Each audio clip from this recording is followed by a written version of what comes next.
right, all right, all right.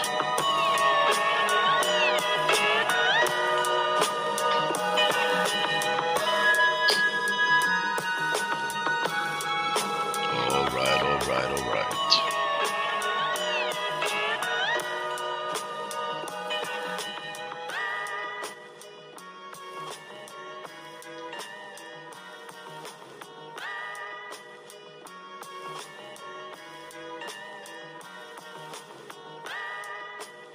All right, all right, all right.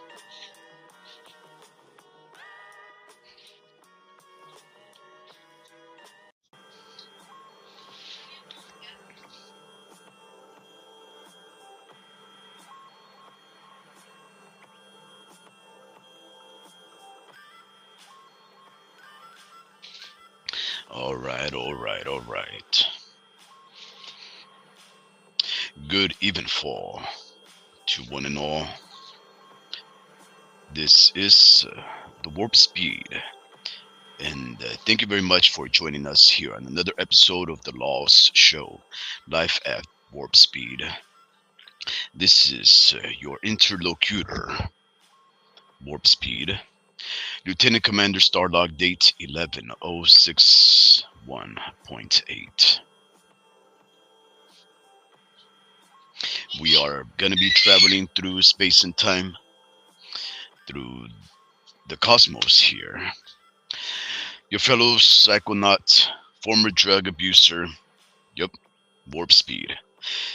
This clueless individual that has a lot of questions and offers no answers is about to take you on in what would seem to me the case du jour, the case at hand. Where do we draw the line between service and protection of individuals versus the protection of the self as a law enforcement agent? What is the duties, the obligations of an officer of the law? What is proper conduct becoming an officer of the law? And at the same time, what is proper conduct as a civilian when interacting with officers of the law? There's going to be a lot of questions that we're going to be asking in this here show, and I've of course have included one of the smartest individuals that I can think of, a person that does have some background in law enforcement. Yep, ladies and gentlemen, the homie Ricky is going to be joining us here. Now, we're not going to delve too much into the personal. We're not going to delve too much into what exactly it is that I myself have done in my past as a pro peace officer, anti-peace officer, pro-criminal, anti-criminal individual. I'm not going to delve into that, and I'm not going to prove homie Ricky and his past as an agent of the law. And at the end of the day, I guess we can all say that all of us are agents of the law once we understand that we are all civilians that do have an obligation and try to keep that obligation by being outstanding citizens. Right? Members of our community that like to protect those around us, protect our property. Whenever we address these matters, of course, we are talking about whether or not we should fend for ourselves or if others should do it for us. Now, I should preface this by saying, well, you know what, before anything, let's just address the people here before us. Mr. Vince Vargas, good even fall to you. Good even fall to one and all. Eddie Meddy, good even fall to you. The homie Ricky, of course, you too. Mr. Vince Vargas, he says, what's up, Warped? Radio Aslan, Simon Carnal. Exactly. Actually, that's a great one. You should trademark that. And if you ever want to go live on your own platform, I think you should definitely name it Radio Aslan. I think that's amazing. In fact, if you're not going to use it, let me take it over. I love it. Adamedi says that's the second time H2O Selvi gets knocked out. I've only seen with this fight 3 fights, and this is the first time that I've ever seen him knocked out. So I'm not too sure what you're hinting at, Adamedi, but I'm sure that you will tell us The homie Ricky says, boy got slept, face down, ass up. Jaime Mugia teams up with top rank. Whoa. Is that true, homie Ricky? Is that fresh off the press? Man. Arimedi says, yep. And then Macy's H2O Pot 2. Arimedi, goodness, buddy. Is there anything sacrosanct?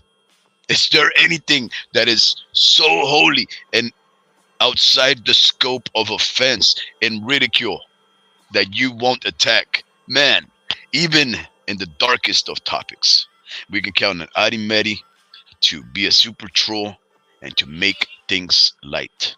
And that's fine.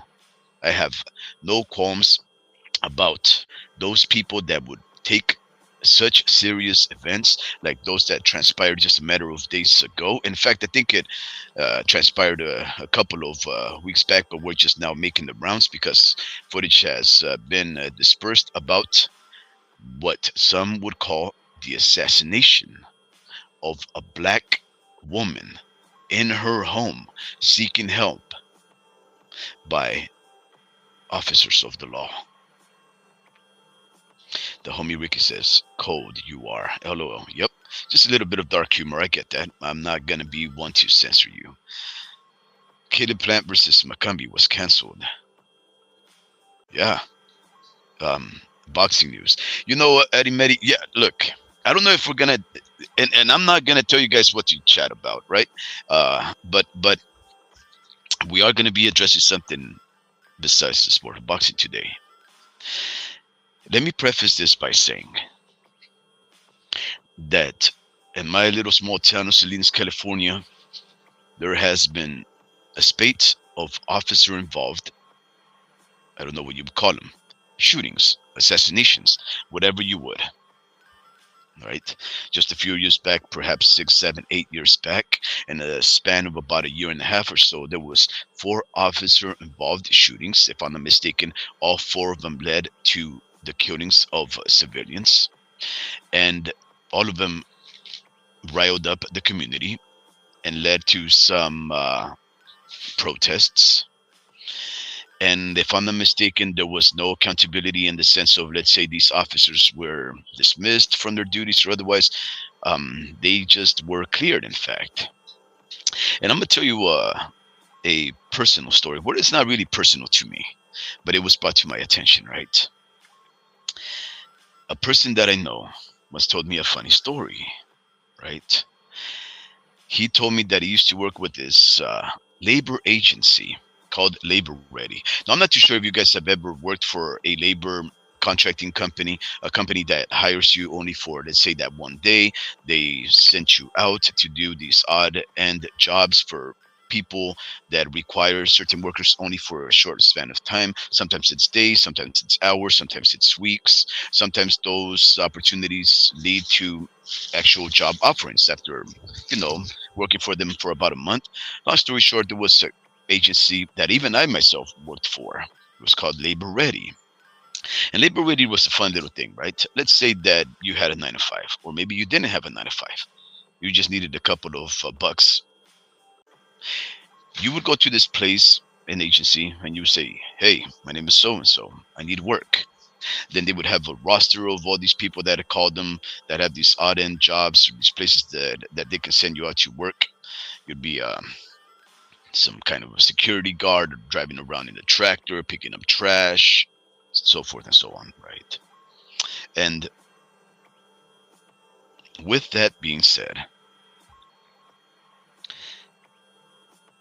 I once was sent out to this town called Gonzales, outside of this town called Gonzales, which is about maybe 20 minutes away from Salinas.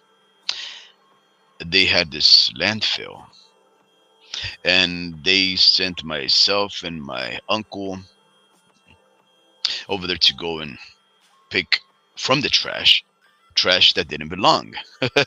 That makes any kind of sense to you, right? So you would walk through these mountains and hills of trash, and you'd get your little bags and buckets, and you start scavenging, taking out stuff that didn't belong there.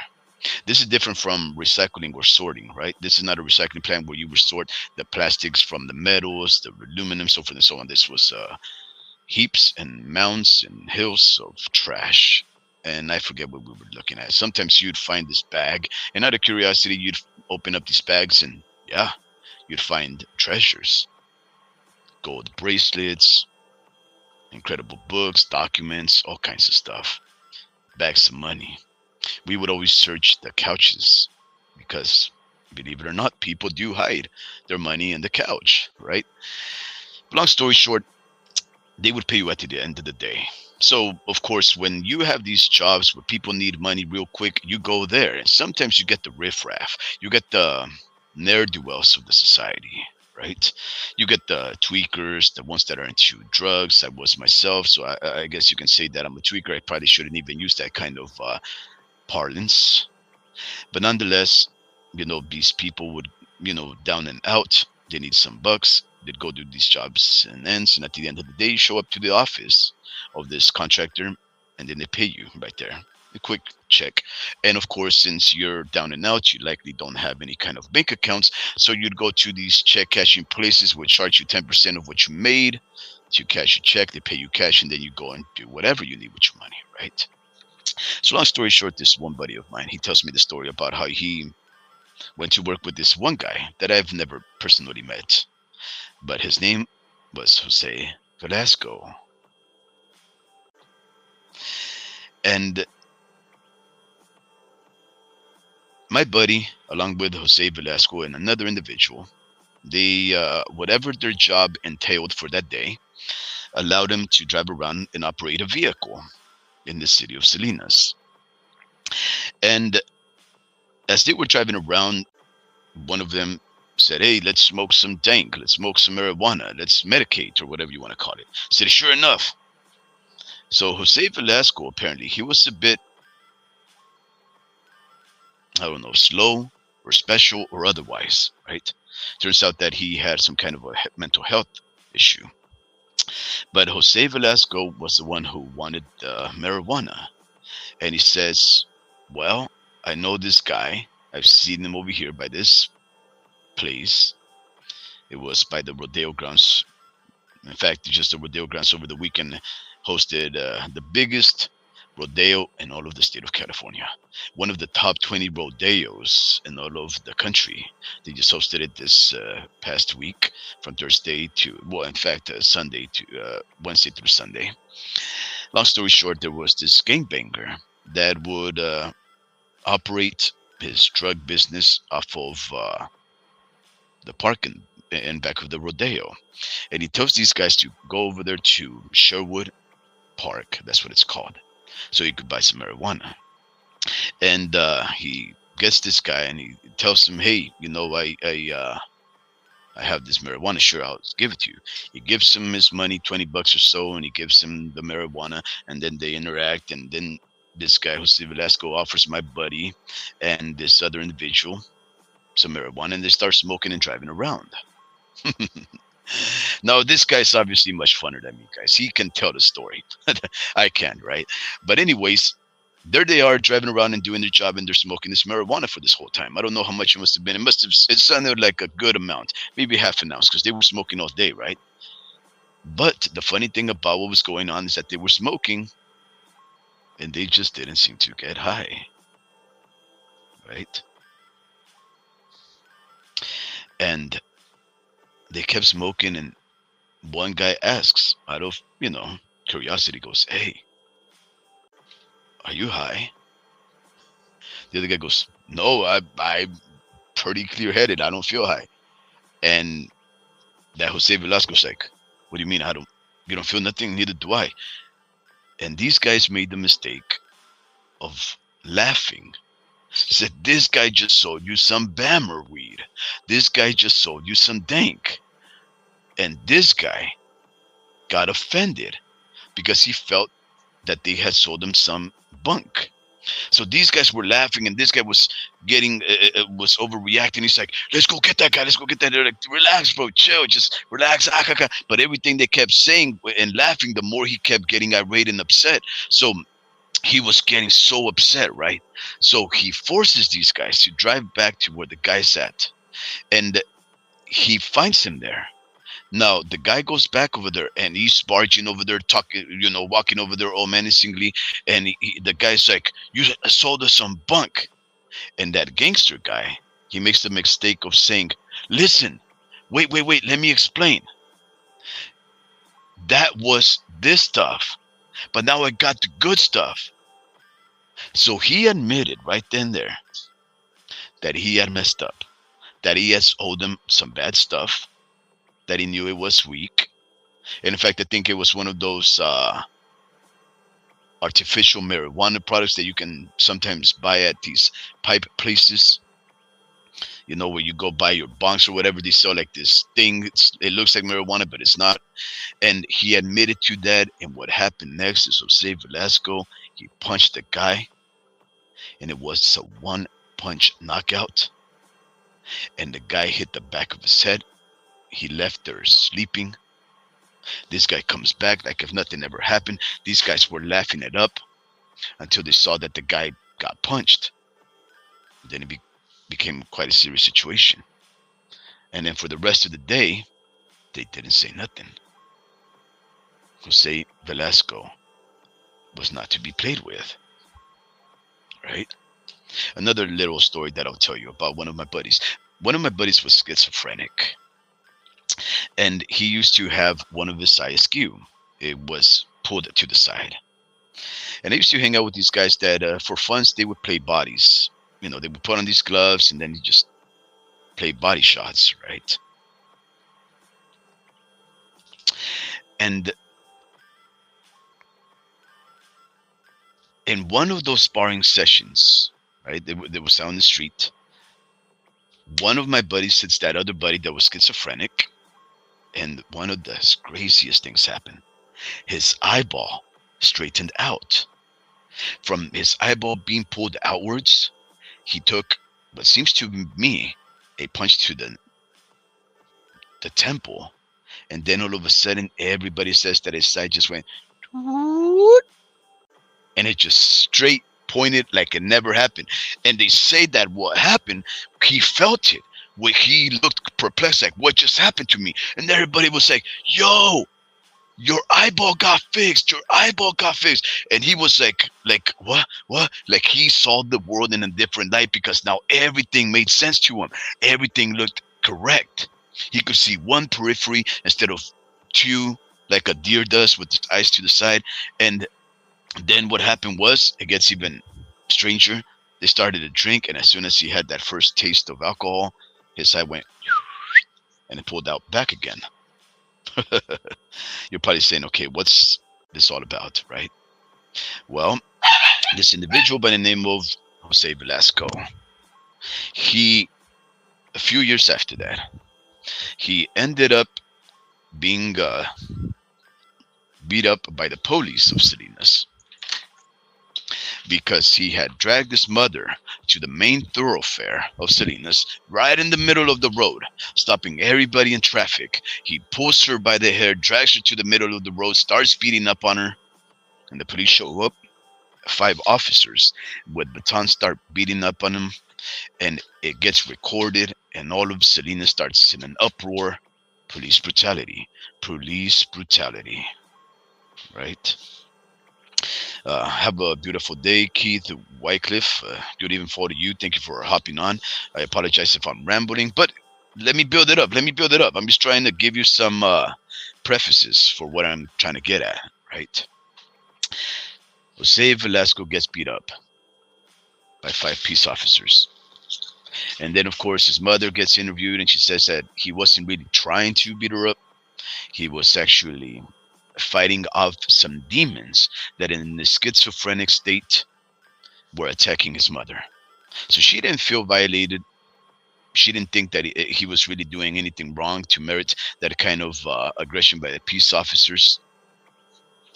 According to what he was doing, he was actually defending her from these demons, these beasts that only in his mind were attacking her. Right? Okay. Around the same time frame right there,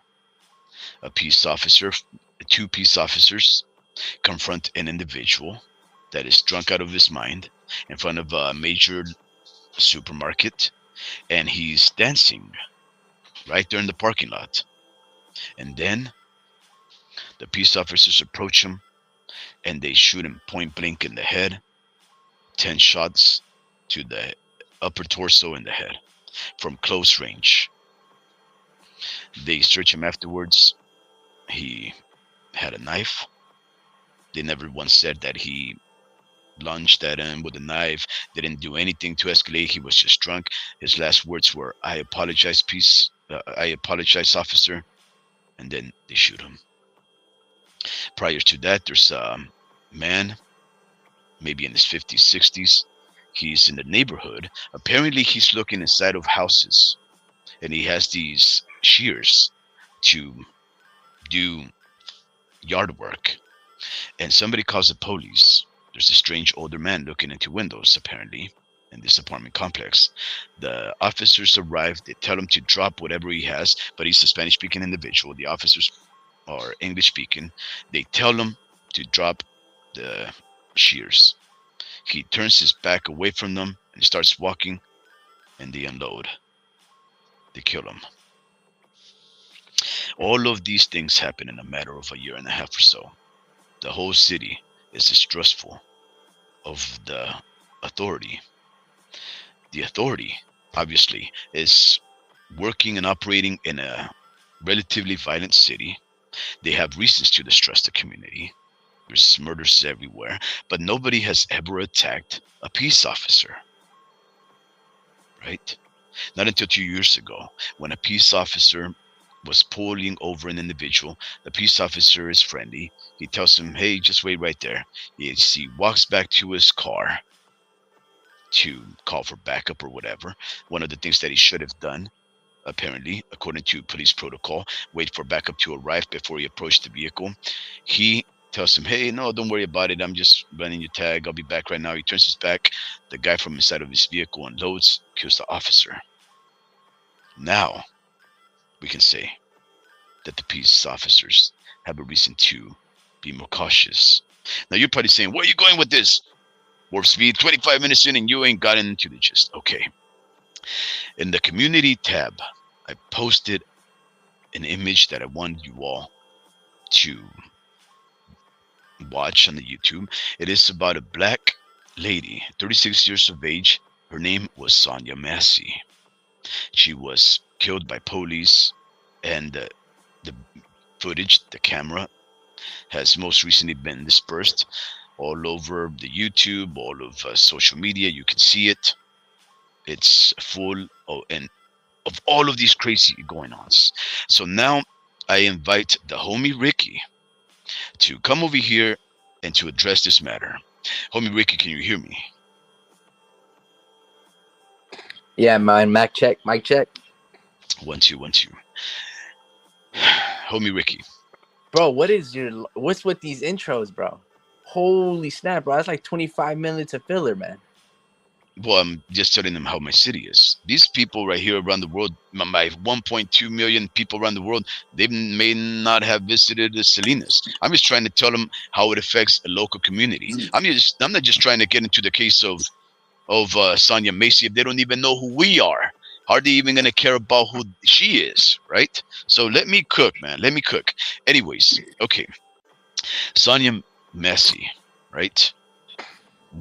It was near 1:20 in the morning when peace officers show up. She had placed a call to the sheriff's department in the town called Springfield. Well, I believe it may be Springfield, Illinois. It's a rural country. It ain't in Chicago. It's about 4 hours away. She calls in the early morning hours to the precinct, and she tells them, "I believe there's someone prowling in my property." Peace officers show up, 2 of them, both of them white. We should say that because obviously everybody's gonna want to know the color of the skin of these officers, especially when they consider the fact that she's black, and of course it led to her demise. But homie Ricky, did you watch the video in question? Yeah, I did. Okay. Now, can you explain, because I went on for almost 30 minutes talking about myself, can you explain, can you let us know what happened, transpired in your eyes?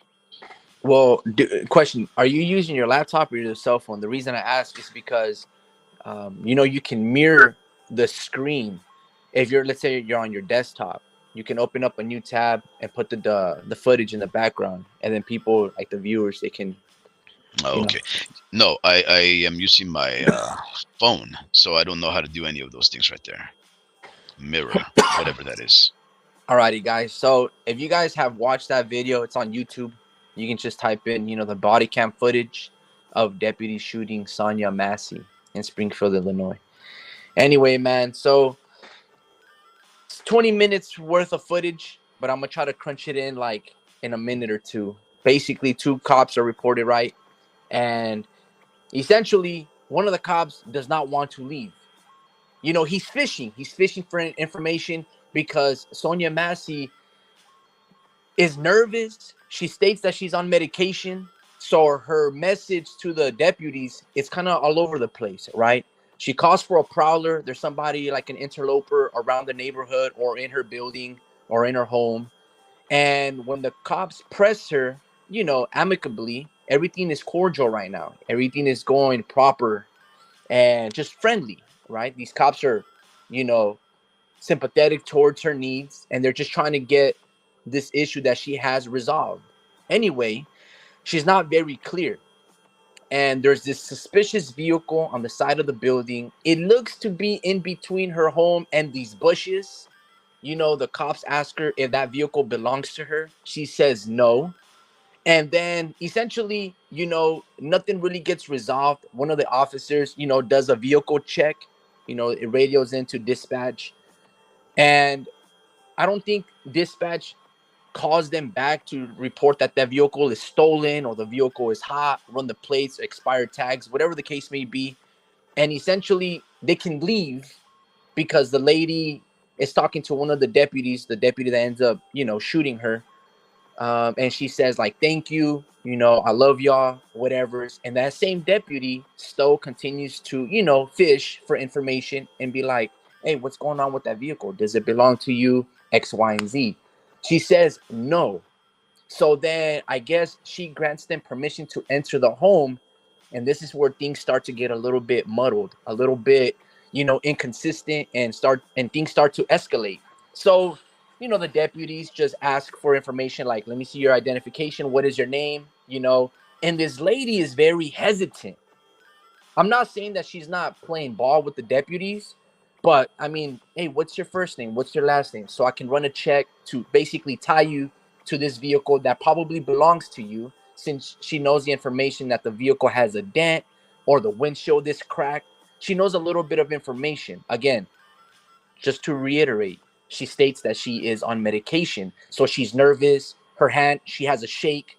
She's saying, she can't really answer simple directions and commands, and let alone her name. Eventually, she does give the officer the last name, and she says, Macy. My last name is Macy. I don't know about you guys, but I didn't really know how to spell that. Now, I have an idea, but she couldn't really, like, the officer was like, you know what, just to make things easier and we can get out of your hair, can you give me your ID? She struggles to find her ID. She looks through her purses, stack of cards. I don't know, there's a bag between her legs. As she's sitting on the couch, nothing. And then, the deputy goes, what about these cards over here? He points to, a kitchen counter. This is where she stands up and she's concerned about the stove, right? So she goes to turn off the stove, and the deputy that ends up shooting her states, oh yeah, we don't want a fire to occur. Anyway, again, you guys have to watch the video because I'm not trying to go verbatim. But she goes to the stove, and, now there's one of the deputies on the right side, because remember, there's two in this home. He starts to back up. And this woman turns off the stove, and she carries the stove, to her kitchen sink where she wants to drain. The pot. Okay, yeah, the pot, the boiling hot water, the pot containing the boiling hot water. She goes over to the stove, to the kitchen sink, and she's probably draining the fluids out of it. Hmm. One of the deputies, the second in command, starts to back up, and she goes, why are you backing up? And she goes, the officer states, well, you got boiling hot water. And where she replies, and what did she say, Speed? She said, I rebuke you in the name of Jesus. I rebuke you in the name of Jesus. I've never heard that phrase before, only in films, right? I've never heard that phrase before. So she states it once, and the main officer taking command and doing these questions of inquiry, he goes, "Huh?" She repeats it again. "I rebuke you in the name of Jesus," which he, I don't know, seems very flustered and agitated by. He escalates the situation here, and he states, "You better not." And he starts holding on to his, at this point he already has his hand on his, on his firearm, and he's already in position of attention. Like, he's already ready to draw. The minute she stood up to the kitchen counter and she went over to the stove to turn it off, he was already in position of attention, and his hand was already placed on his holster, ready to draw his firearm. Anyway, when she says that for the second time, adding emphasis, now mind you, her tone of voice is very calm, but I've never heard that phrase before, that expression, "I rebuke you in the name of Jesus." I don't know how you guys interpret it. I, upon my first viewing, I interpreted it as a threat, and I also interpreted it like if she was cursing at me, right? Anyway, the officer, when she says it the second time, he states, "You better fucking not. I'm gonna basically blow your fucking head off."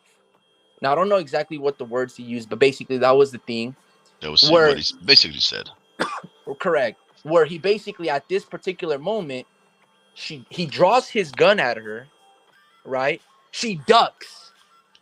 She goes back to get the, I can assume the pot of boiling hot water, and as she's ducking, right? She's ducking for cover, basically.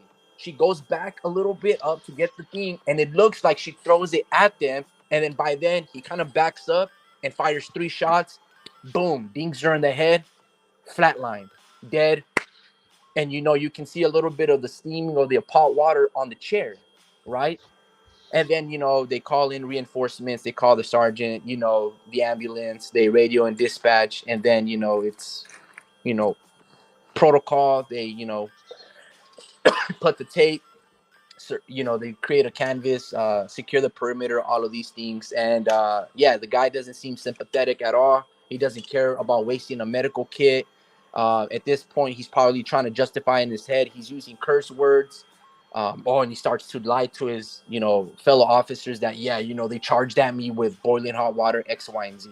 Anyway, you guys have to watch the body cam footage to basically see it and much more description, even though it's somewhat of a blur. You just guys have to see the footage by yourselves. You know what I mean? It's Yeah. much So easier that way. But yeah, anyway, yeah, yeah, yeah, yeah. continue.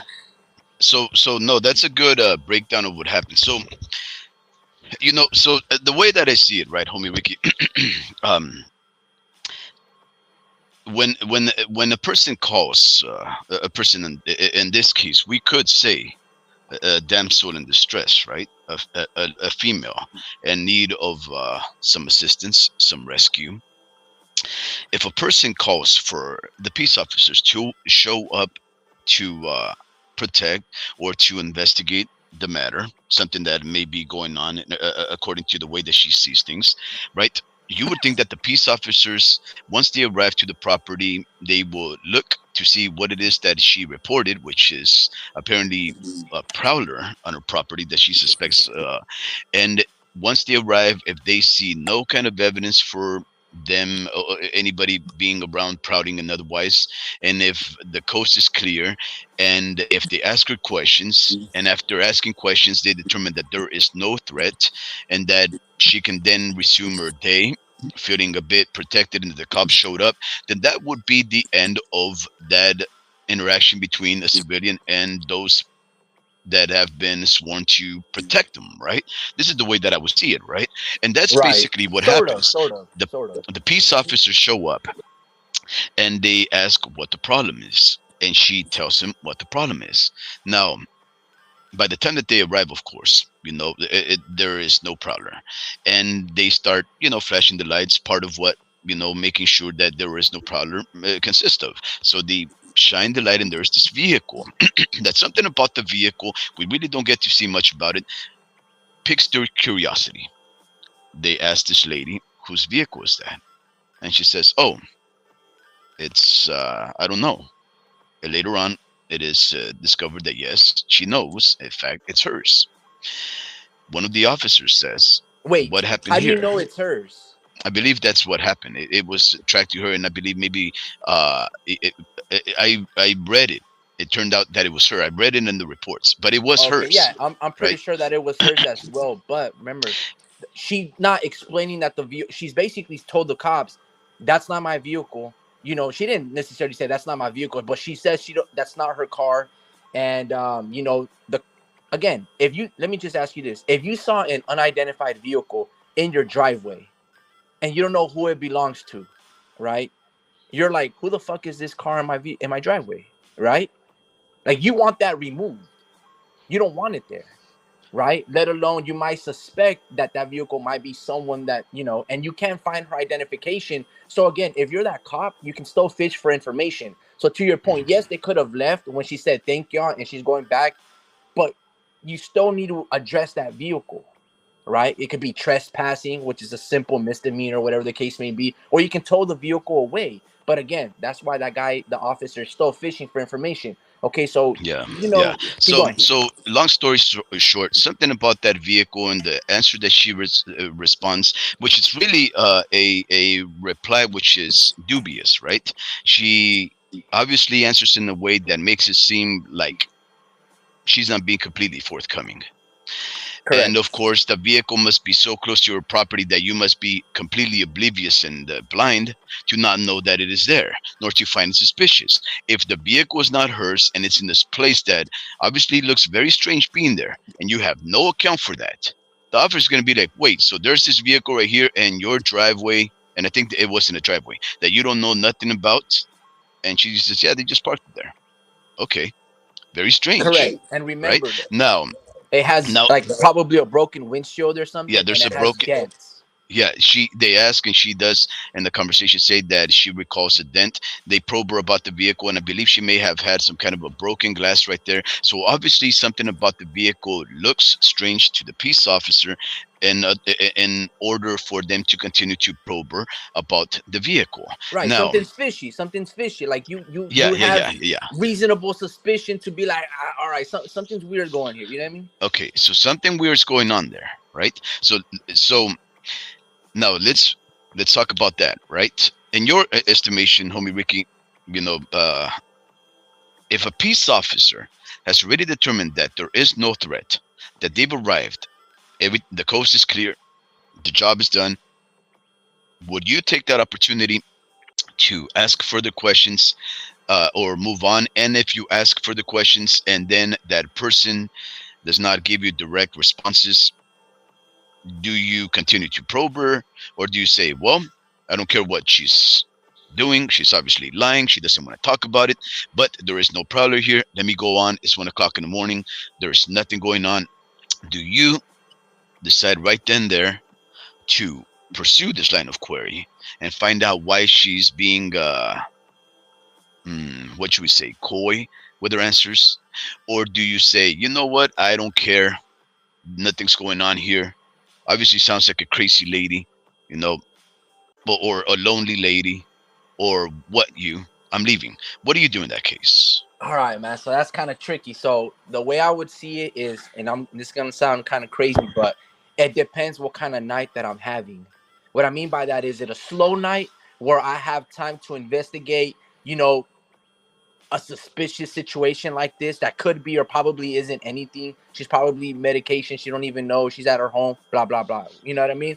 Or is there a lot of things going on? Like, do I got another call? Do I need to back up an officer? It just kind of depends. But for this particular purpose, you need to be sure that everything is okay before you leave a scene, right? So it is okay for these cops to fish. So if I was there, I'm still fishing for more information because I need to find out whose car that belongs to. More than likely, it's hers, right? But in case that it isn't, that prowler might still be there. So I'm checking to see the back seat of the vehicle. I'm checking to see if there's any force or broken windows in that home that prowler might be there. You know what I mean? So I don't Mhm. necessarily have to leave, even though she goes, oh, okay, thank you, and she's not giving me any information. I'm still going Mhm. to ask for ID, and I'm definitely going to still try to find out information from dispatch whose vehicle this belongs to. Because again, they don't really show that in the vehicle, but in the video, but the cops does radio in the information. He's like Yeah. David Mary 34556, right? So Mhm. then I don't think we ever get answers from dispatch. I know that she calls back the department and she's like, "Hey, like, why aren't you?" She didn't say, "Why aren't you guys here?" But I'm like, and they're like, "Well, the deputies are present, correct?" Anyway, so I can still fish because I still need to address that vehicle. She has nothing and she's under the medication. So like I know she's gonna be I have to be really patient here, right? But I still need to find out more information about that vehicle. She's saying it don't belong to her and I can't properly identify her. So I don't even know if this is her home. So again, once she grants me entry to the home, I'm gonna be like, okay, ma'am, can I see some identification? She's going through her bag. I'm gonna ask for permission. Does my Mhm. deputy, Ramirez, have is I'm gonna ask her, is there anybody in this home? Is there anybody else in this home? Do you have any kids? Do you have any children? Any pets?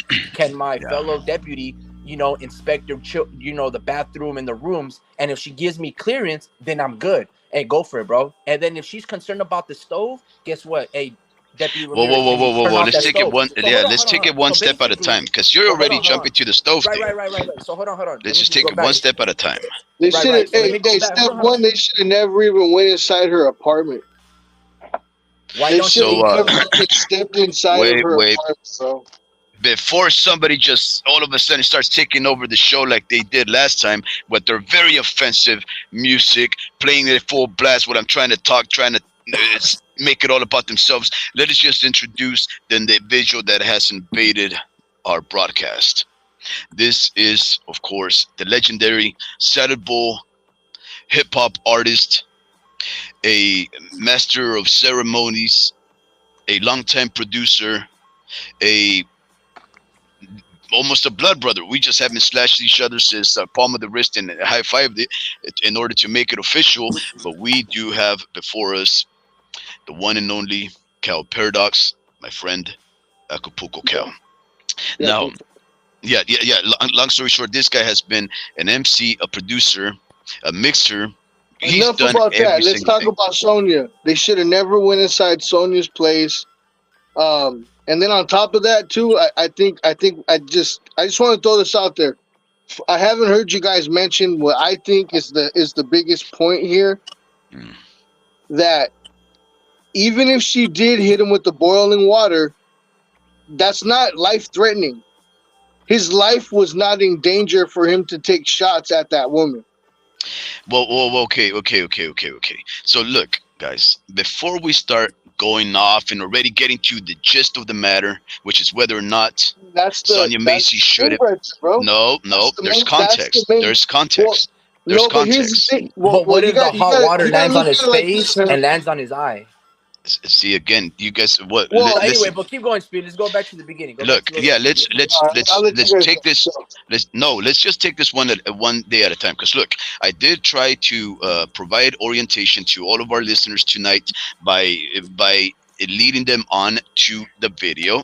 I posted in the community tab in order for them to get acquainted with the video, which is about nearly 20 minutes long. But just in case there are people, my channel has been growing. There are people that may not have been subscribers that may not have actually watched the video. We must take it one step at a time. Now, Cal, we're at a moment where we already the peace officers showed up and they determined that there is no threat. They asked the lady's name. She gives an answer. She's a little skeptical. Well, in fact, she gives their answer inside of the home. But before we get there, they go over there and they ask her what the problem is. She tells them what the problem is. They determine that there is no threat. They look at the car. They ask her some questions. The car looks something off. A broken windshield, a dent. They ask her whose car it is. She says it's not hers. Later on, it's determined that yes, it is. And in fact, they radio it in. I'm sure that it doesn't take too long to radio it in. Something goes on where they say, okay, all right, well, there's nothing happened. And then they say goodbye. And she says, with these words, she says, thank you very much. I love you all.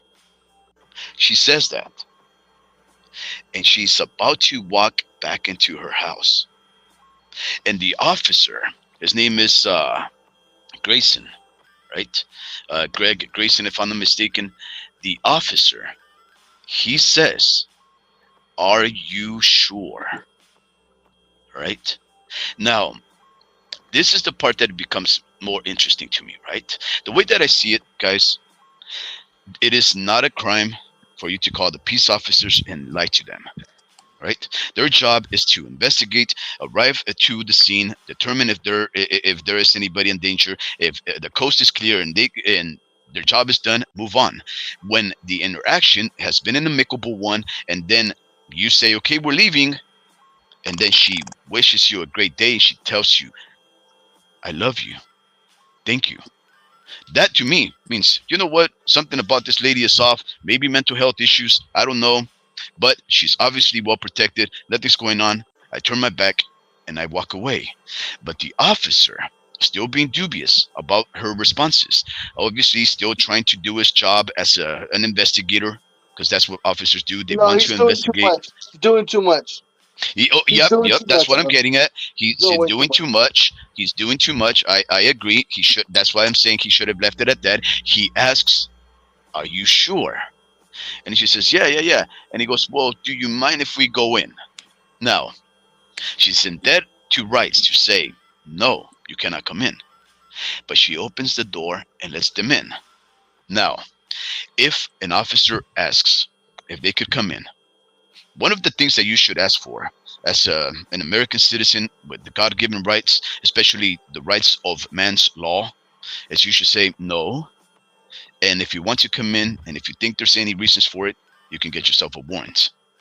Now, the demeanor of the officer would obviously be one to me that would say, if you even dare to say that, to me, I would imagine him saying something to the effect of, "Well, why do I need a warrant? What are you hiding? How come I can't come inside my house?" Because obviously he's probing.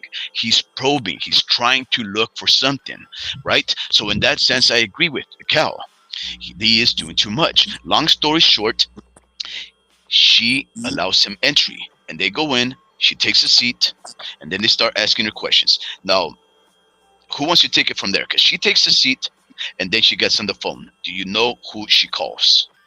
So let me just And say all two. that, I think that's all that. I think all those details don't even matter, to be honest with you, bro. I think we're losing sight of the main important issue here.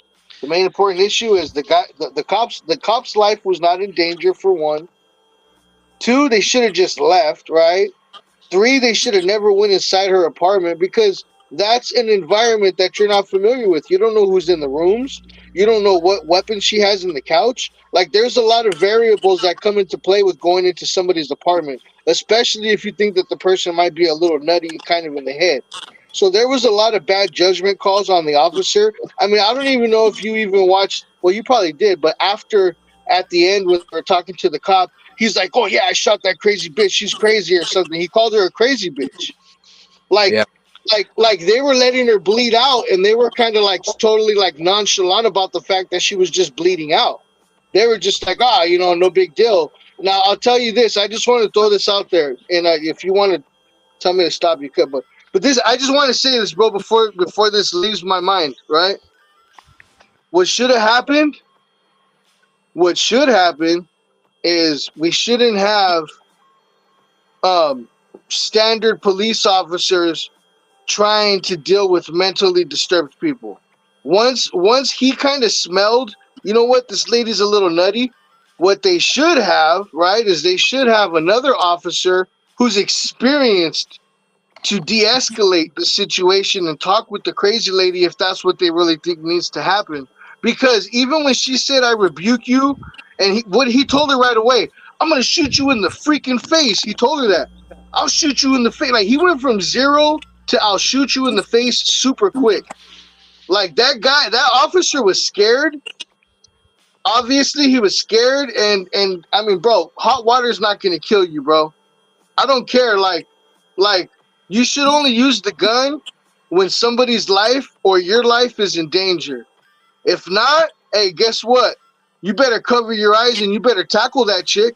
You know what I'm Yeah. saying? Because So you're a so peace officer. You're a peace officer. You're supposed to protect the public, not shoot first and ask questions later, and then call her a crazy bitch when the Yeah. body comes. So You this know what I'm is saying? I don't know. yeah, no, all of that. Look, we're gonna get to all of that, My Cal. bad. I'm You rambling now. My no bad. no no no no you no you we are no, you're not rambling. You actually said a lot in a very short time, which takes me about half an hour to say, right?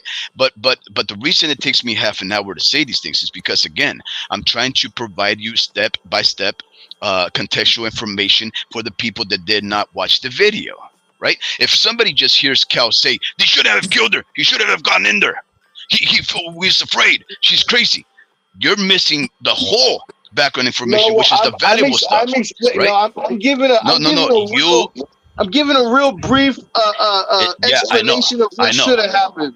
I know what you're saying, right? I understand that. But what I'm trying to get at is this: by the way that you're phrasing things, right? Not only are people missing all kinds of valuable, crucial information, you're also drawing them to some unnecessary conclusions, especially with the terminology that you used. You said this crazy lady. I never said she was crazy, right? No, the And then you cops also said No, no, the no, no, police no, wait, wait, officer wait, said that wait. on the says body that Yeah, yeah, cam. yeah. I know. But you also use those terms. And the other thing you said, and then because the you just cops use the terms. no. And then, but here's the thing: these are Cal's words. Cal said the officer felt afraid. So see, here's the thing about that He statement right did. there. He No, did no, no. feel Here's the afraid. thing. Okay, how do you know It that? doesn't take Dr. Phil to break that one down. Watch the video. I No, watched the how do you video. know You can that? tell he's Wait, Wait, wait, wait, afraid. wait, wait. wait. Hold on, hold on, Wait, hold wait, on. wait. How are you gonna wait, Cal? How are you gonna Wait, be wait, wait. afraid when Who you're cares? six? Wait up, Listen, who 6 foot cares about that something. part? No, wait, Wait, wait. wait. You're 6 foot something with a gun. The lady is 5'2", I doing think I absolutely think when nothing. I think when you pull a gun out and shoot somebody, it's because you were afraid. I think. I don't know. See, What do you okay, think? so you know what the problem is with that statement right there, Cal? That when you justify that an officer has to, it's logical for them to determine that he would be afraid. Guess what? If an officer is afraid for his life, that is cause for him to actually react in a self-defense manner. So you are, in essence, justifying his reaction because guess what? You think, you agree that he should have been afraid at that moment. This is the reason why I'm trying to get to the point step by step. Why? Because I'm trying to also explain why I didn't the say that lady. though. That's your misconstrued version of what I This said. is That's not this what is I what said. a Wait, hold lawyer. on, hold on, hold This on. is what a lawyer's gonna say. Wait, hold on, hold on, hold No. on. I'm a couple things. Hold on, hold on. Before you guys talk about afraid, also this, I don't think necessarily the officer has to be afraid. He just has to feel threatened. Supposedly, once he feels threatened, then he can take action and be like, "Oh, she was charging at It's me." like the So same thing. Be it afraid, be it a threat. It's kind of the same thing. it's very It's in the similar same because world. you do notice that there is a target or there's a hostile situation, and you're just trying You're to trying to survive. de-escalate Yeah, or you're trying to eliminate it. survive a You know. threat. You're afraid. Correct. So before all of that, hold on, Speed. Like 10 minutes ago, you were saying that you can lie to a peace officer or something like that. No, you can't. That's actually a misdemeanor. So you can't lie to a cops. Especially in the process of an investigation. But to Cal's point, when he first came in, when he said that they don't have to enter the home at all, that's correct.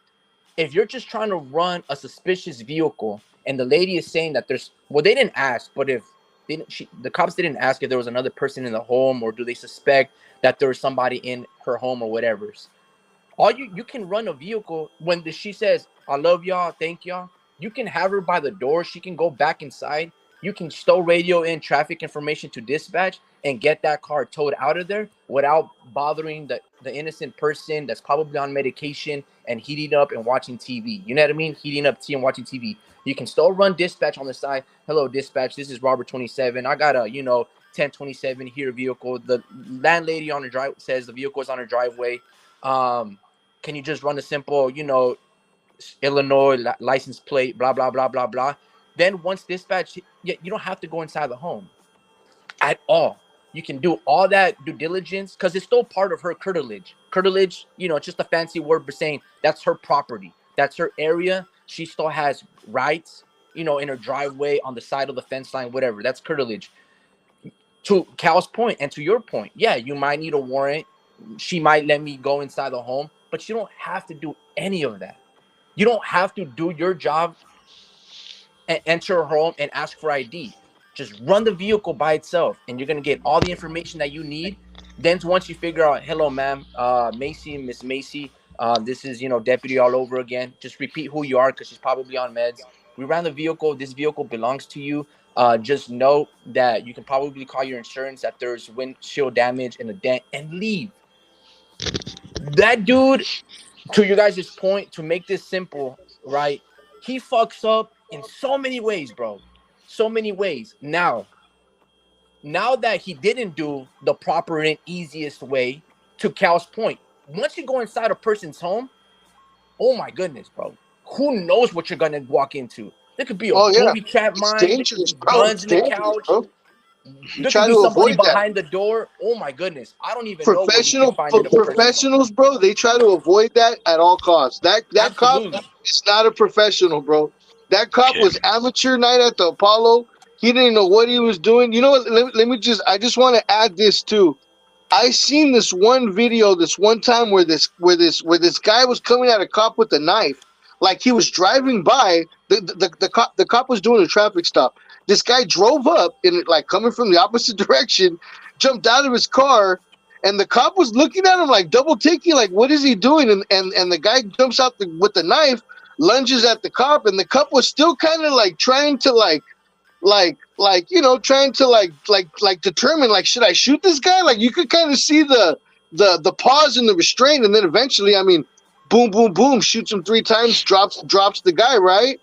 This guy in the kitchen, when the girl had the hot water, this guy didn't show half the restraint that officer showed, you know, and So so it's all because of training, and because Herm, look, I'm assuming that he was scared. I'm not saying that he should have been scared. I mean, honestly, Herm, if I was if warp I'm in speed that is warp speed. if I'm in that position, right? My bad. If I'm in that position, I'm not gonna pull a gun and shoot somebody that's gonna throw hot water on me, bro. I'm sorry, Yeah, bro. I'm I'm not. not Look, personally gonna I'm not. do that. Look, I know you're Now, not gonna if do that. it's a I'm not knife, gonna do that either. if it's I'm a just knife trying. though, hey, if it's a knife though, I'm gonna shoot her in the head. I ain't gonna lie. If it's a knife, you lunge at me with a knife, I'm gonna shoot you. But Okay, if you're okay, gonna throw water at me from like 6 feet away, I'm not gonna shoot you. okay. Yeah. But again, but it's the perception. It's a perception of a threat that likely can be the justification for why an officer can respond like that. It could be a slingshot. It could be a pot full of boiling water. It could be a gun. It could be a knife. It could be anything. But as long as the officer perceives that there is a threat, he can actually use that as an excuse, and we know that they can use it as an excuse. Why? Because we've seen them use it time and time again and get away with it, even as somebody with walking around with yard cutting shears did in Salinas, California, right? So what I'm trying to get at is this. I'm not trying to say that it's right or not. I'm just trying to point out what happened in this particular case, which is riddled with a lot of controversies. Because right now, it obviously seems the way that we're drawing conclusions and everything like that, without really going into every single step by step, then we're missing so many things, right? Let's go back to when they go inside the house, right? They're still very friendly. They continue to ask her questions. She takes a seat, and the first thing that she does is she's on the phone with the sheriff's department, right? Now, mind you, she has called the sheriffs. The law enforcement arrived. She apparently is once again with the sheriffs on the line, and she's telling them, I'm with these peace officers. Oh, I just, everything is okay. But something about her being on the phone with law enforcement, as law enforcement is there, leads me to believe that she wants backup, right? Now, here's where I'm going to get controversial. And whether you agree with it or not, this is a reality. I know a lot of people of color, particularly black, they do fear interactions with the police officers.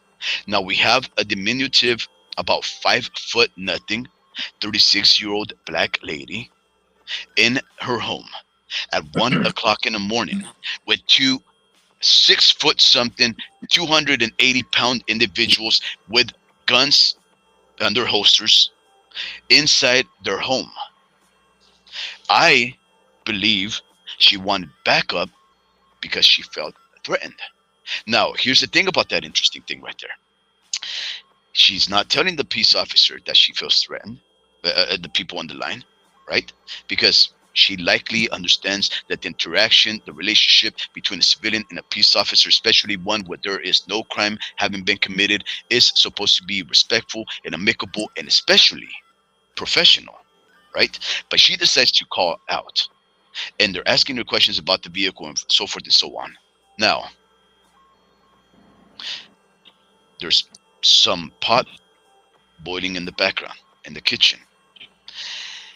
And the officer in question, this is where it gets very interesting, right? Mind you, remember, one of the steps of escalation was when the officer had an opportunity to say goodbye. In fact, he did, and he probes her again, and he says, "Let me go inside."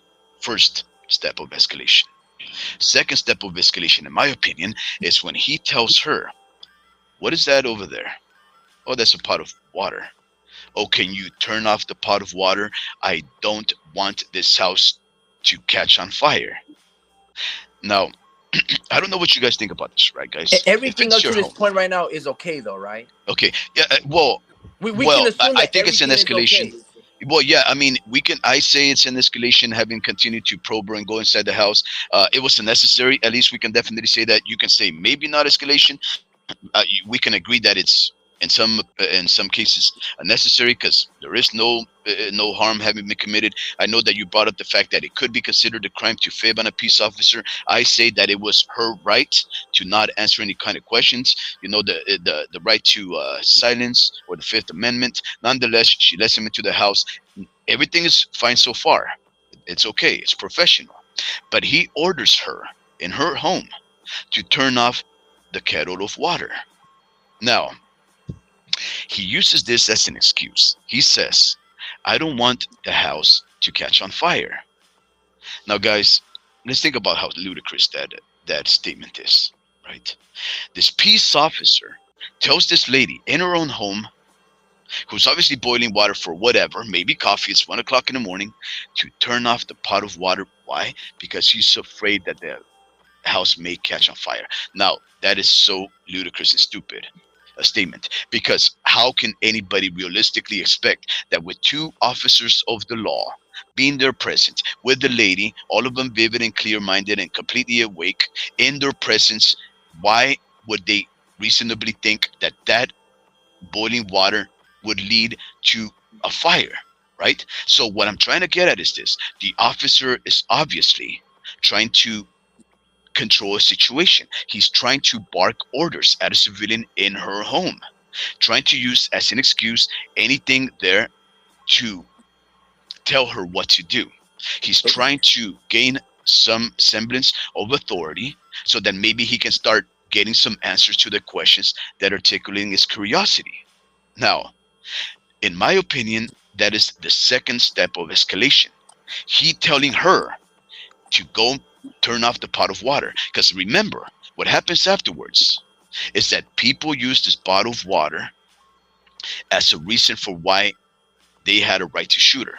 Because Wait. Hold on, in the hold on, hold on. opinions, wait up, in the opinions of many, people say that she attacked them with boiling water. Now, mind you, what I'm trying to get at is this: if the officer minds his own business and he doesn't tell her what to do, the water continues to boil there. She stays seated in her seat. They start asking her questions, and that's it. They talk, they answer questions, they run her background. They may find out that she may have a mental situation going on or not. We never know. But he instigates the interaction where she steps up, walks over there to the boiling water, which then ends up being construed in the opinions of some people, especially in his defense, as a weapon. Now, homie Ricky, you were gonna interrupt me for whatever.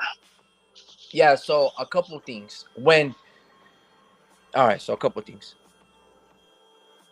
When before she goes to the kitchen, he points, and they're like, "Oh, what about this stack over there?" Because remember, at this point, she's looking for her driver's license. He Yeah. doesn't point at the stove. She interprets it as he's pointing at the stove, and she goes, "Oh, it's the stove." it's turned on, and he's like, oh, okay, we don't want the house to, catch on fire. But they were talking about, what about these stack of cards, and reference to her license plate. So it wasn't Yeah. like he directed orders like, oh, stand up, go turn that stove off. No, it was just she's trying to understand what he's pointing at. He's pointing at over the counter. There's cards right here. Maybe your driver's license is there. She's thinking to her, oh no, I have running water. I just wanted to clarify that, because it could be like some miscommunication. I don't necessarily think he was barking orders. Yeah. And trying to gain control. I don't think that's the case at all, bro. But he does tell her something. Now, actually, before she gets up, she's telling the officer she's looking for her papers, right? What kind of papers was she talking about, homie Ricky? Or you, Cal? What papers was she talking about when they're asking her for her identification, and she says that she doesn't have it? After some reluctance, she says that her last name is Massey, and she says that she's looking for her papers. Do you know why they were asking her for her papers, Cal? Or why that would even matter? I think it doesn't even matter at all. I think all these details that you're going over don't even matter. Yeah, I told you he was going to say that. Matter, bro. It doesn't matter, bro. Those details do not matter, bro. The main factors that matter are this: the cops were called. That's one fact. The cops were called. Fact 2: the cops showed up. Right. Fact 3: the cops should have left, but they didn't leave. Right. Another fact: they entered the apartment, which I think they shouldn't have entered the apartment. And then, boom, he pulled the gun out and shot her when maybe he could have tased her. Maybe he could have just ran out of the way and then maybe tackled her. Because, I mean, a pot of water, it's only one pot of water. Once somebody throws water on you, because I've had somebody throw some hot liquid at me before. And yeah, bro, all you got to do is just get out the way. And then guess what? There's no more hot liquid because they just threw it at you. Yeah. Right? So it's like those to me, those are the important details. Like the paper that she should have grabbed, or even him telling her. You want to know why I think he probably told her to turn off the water? Because it was probably a distraction. He's probably, because he was talking to her and she was already distracted. She was already not wanting to answer his questions. It was probably distracting him to hear the water boiling or something, bro. Some people, like for me, it would have probably been bothering me to hear the water boiling. Honestly, I probably would have just walked over there and turned it off myself. Like not because that's just very because. Well, and then another reason too. I just want to throw this out there. Another reason too. He kind of thought that she was nutty. I'm guessing, like he kind of sniffed that something was wrong, right? So maybe as a precautionary measure, maybe he's thinking, let me tell her to turn this off, because if I don't remember before I leave, and then maybe she forgets it's even on because she's nutty, and then she burns the house down. That's what he's probably talking about. Yeah. Hey guys, was there any mention? Did she mention anything about taking medicine? Yeah, like in the porch, she says she did mention something about medication. Okay. Yeah.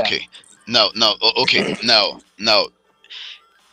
when they ask her for her identification, right? She's still sitting down. They ask her for her identification. Wait. We already went all would have asked her for her identification. Let me ask you guys this. I get that.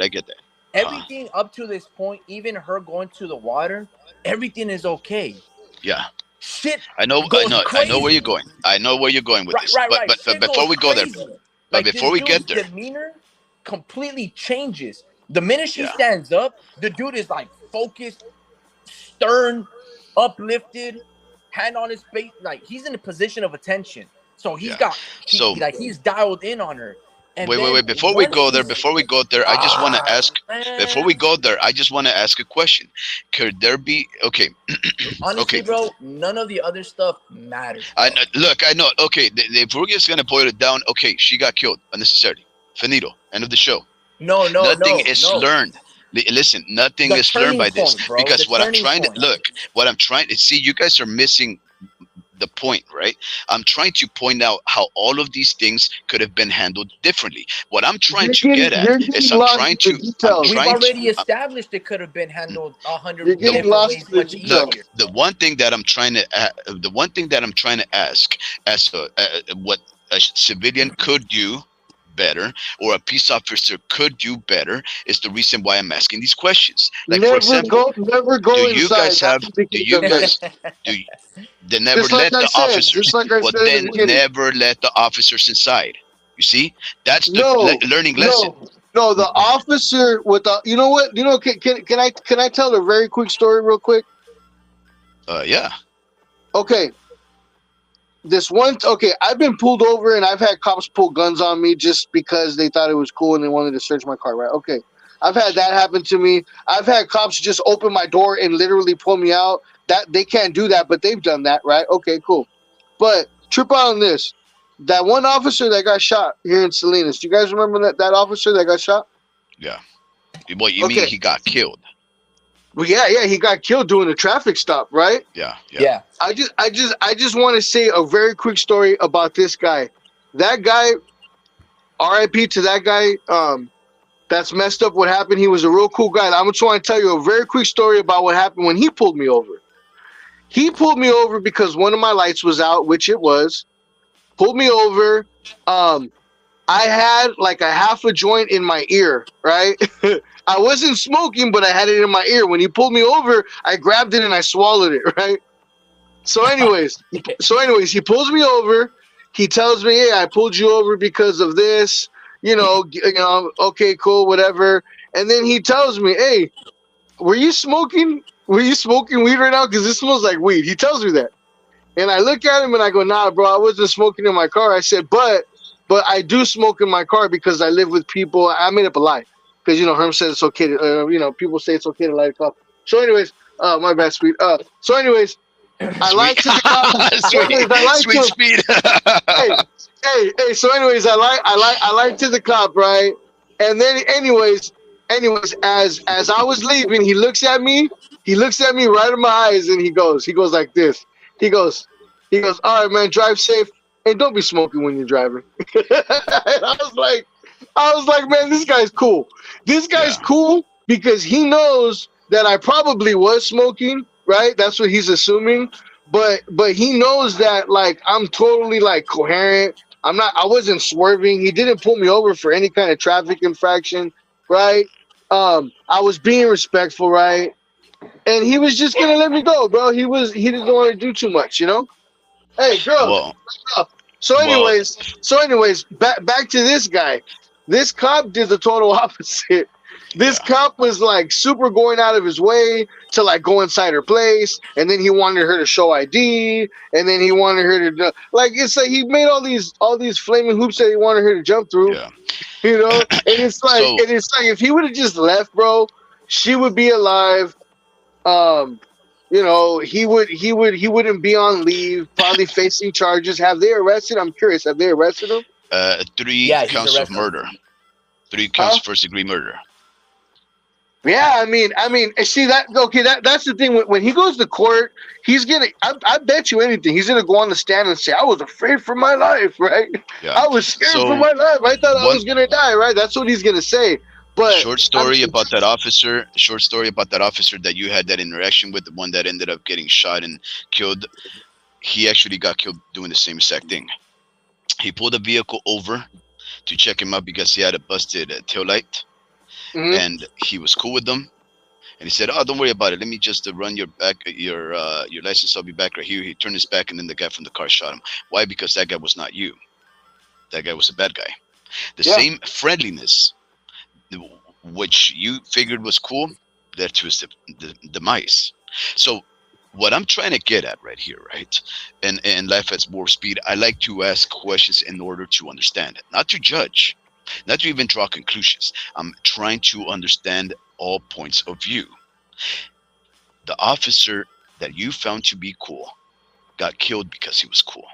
If the officer had been a little less cool and been a little more professional about maybe probing why you would lie, why it was obvious that you would have smoked, perhaps maybe he would have been alive that day. You see what I'm saying? Yeah, That cool I disagree. officer. But I that's what led to his disagree. demise. I That's what led to disagree. his. Whether you disagree or not, that What is led how exactly he got what killed. led to his But demise but going back to Massey was though, a going traffic back to stop. Massey, Was a random traffic stop. He pulled over the wrong person, bro. That's what happened. it was a Bad things random happen traffic stop randomly, because bro. of a light. It was a Bad random. things happen First off, randomly, bro. if he randomly stopped anybody, then he was not a cool cop.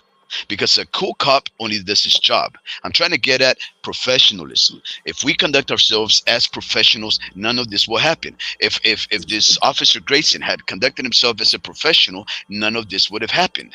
But the Time. fact that Wait. so okay, going back. So Okay. what I'm So trying to Trained let me focus better. hold on. It's Hold about, on. for Hold on. Hold on. look, trained man, I people. haven't even, man, on my own goddamn show. No, no, no, You guys no. are gonna tell me what to do? Let's focus on that word professionalism. So I'm gonna tell you this. When I was God, here a we go. cadet, when I was at the, I'm gonna just tell you how they trained us in San Jose, right, at the police academy. So when I was a cop and when I was barely training and we were doing mock scenario testing, they always wanted us to fish for information. To your guys' point, a simple, you know, traffic stop or pulling over a car isn't just a simple traffic stop and pulling over a car. It could be, just like, hey, your tail lights busted, and go on your way. I just want to inform you I'm doing my civilian duty type of thing. Boom, you're good and clear. But it can always be much more than that. Now, you don't always want to have these biases or these preconceived notion that every single time that you go and pull over a car, some shit's gonna be hit the fan. But they always, and in the academy, they always create this distress paranoia for these cops or these deputies. Mind you, I was a deputy at the time. Okay, so that's one. Professionalism. In the mock training, they always wanted us to fish for more information. It was never just, what meets the eye, so to speak, on the surface. No, they always wanted us to do more. So, for example, I'm going to give you guys a scenario that I ran into. I was teamed up with this dude. He's basically from Sweden. His name was Fleming. He's like 6'4", white guy. He was being a cop for like Alameda PD, right? I'm being a deputy from Monterey County. Long story short, we get a call from dispatch, and dispatch is letting us know, hey, there's a guy loitering in the parking lot. He's got a big jacket and a gas tank on his hand. That's all dispatch gives us. Everything else of what we make out of that scenario and how we approach this person is gonna be due to our line of questioning and how good we fish. Mind you, the objective here is to fish for information and basically all that stuff. All right. So Okay. once we arrive, we get out of the squad vehicle, everything we report to, dispatch. This is Robert 27, Robert 29. We're here in scene. We're going to approach said suspect with the gas tank in his hand. And we're like, hey, how you doing, sir? And this person, just like Cal, he has a cigarette in his ear, a gas tank in his hand. I don't know if it's filled. So we're chopping it up with this dude. And I don't even know if I'm supposed to say his name, but his name, I don't No, know. no, no, All right, all no. right, all We right. don't say names here. We don't say All right, names here. got you. So I approached this person, and mind you, this guy is like a cop for like 30 plus years, and this dude is a fantastic actor. Fucking smart, quick to the lip, knows the law, obviously, and he's there to make us look dumb as trainees. Anyway, we approach him, and I'm like, hey, how you doing? This is Deputy X, Y, and Z. This is my, my fellow deputy, whatever is X, Y, and Z. Um, Sir, I just got a couple of questions. What are you doing here in the parking lot? And he goes, oh, my truck broke down. I ran out of gas. My wife's in the car, and I have this gas tank in my truck, and I'm just going across to, and right here it's just all mock scenario, so we have to visualize all the information that he's giving us. And I have this gas tank. And I'm just going to the gas station right here to pump, fill it up, and get my car starting up again. And I'm like, oh, okay. And then I was like, all right, sir, can you do me a favor? Can you put that cigarette down? Now I don't know if it's lit or if it's just there. And he goes, man, you know how much the cigarette is? And I'm like, what, about like 89 cents? And he goes, well, you smoke? And I was like, yeah, I smoke, American Spirits here and there. I'm just chopping it up. I'm de-escalating the situation. I'm trying to humanize this factor, right? Nothing seems fishy about this dude. He's not looking agitated. He's not clenched fist or nothing. He just has some boots, cargo pants, and his fucking thing of gas and his ear. And he goes, I'm just putting it in my pocket. So he puts it in his pocket. And long story short, I'm fishing for a little bit of information, but he's giving me nothing. And I was like, hey, sir, could I get some ID? And then he goes, what do you need my ID for? Have I done anything wrong? His story checks out. So I can't necessarily detain him. you know, but I want to find out more information about him so I can run his information to dispatch to they can let me know because I want to find out information about that truck, you know. Turns out, you know, he doesn't give me any ID and he flips it on me, bro. He goes, everything's good, officer? I'm like, yeah, everything's good. You can go away. You know what I mean? Because it could be a consensual encounter, which is just like, hey, just a little bit of information and boom. And that's what Cal, he experienced. Just a consensual encounter, cop doing the spirit of the law. Hey, dude, you know, bust the tail light and go on with your way. For this particular assignment, they want us to fish. And this guy's giving me no information. Long story short, he spins it on me and he tells me, you know, I'm a little older, officers. Can you guys drive me to the gas station? I have a bum knee. That right then and there was my line. Like, if I had just been paying attention a little more, I can just say this. I can give you a ride, but I just need your ID so I can feel safe if I'm going to give you a ride on my squad car. Right? I don't say that.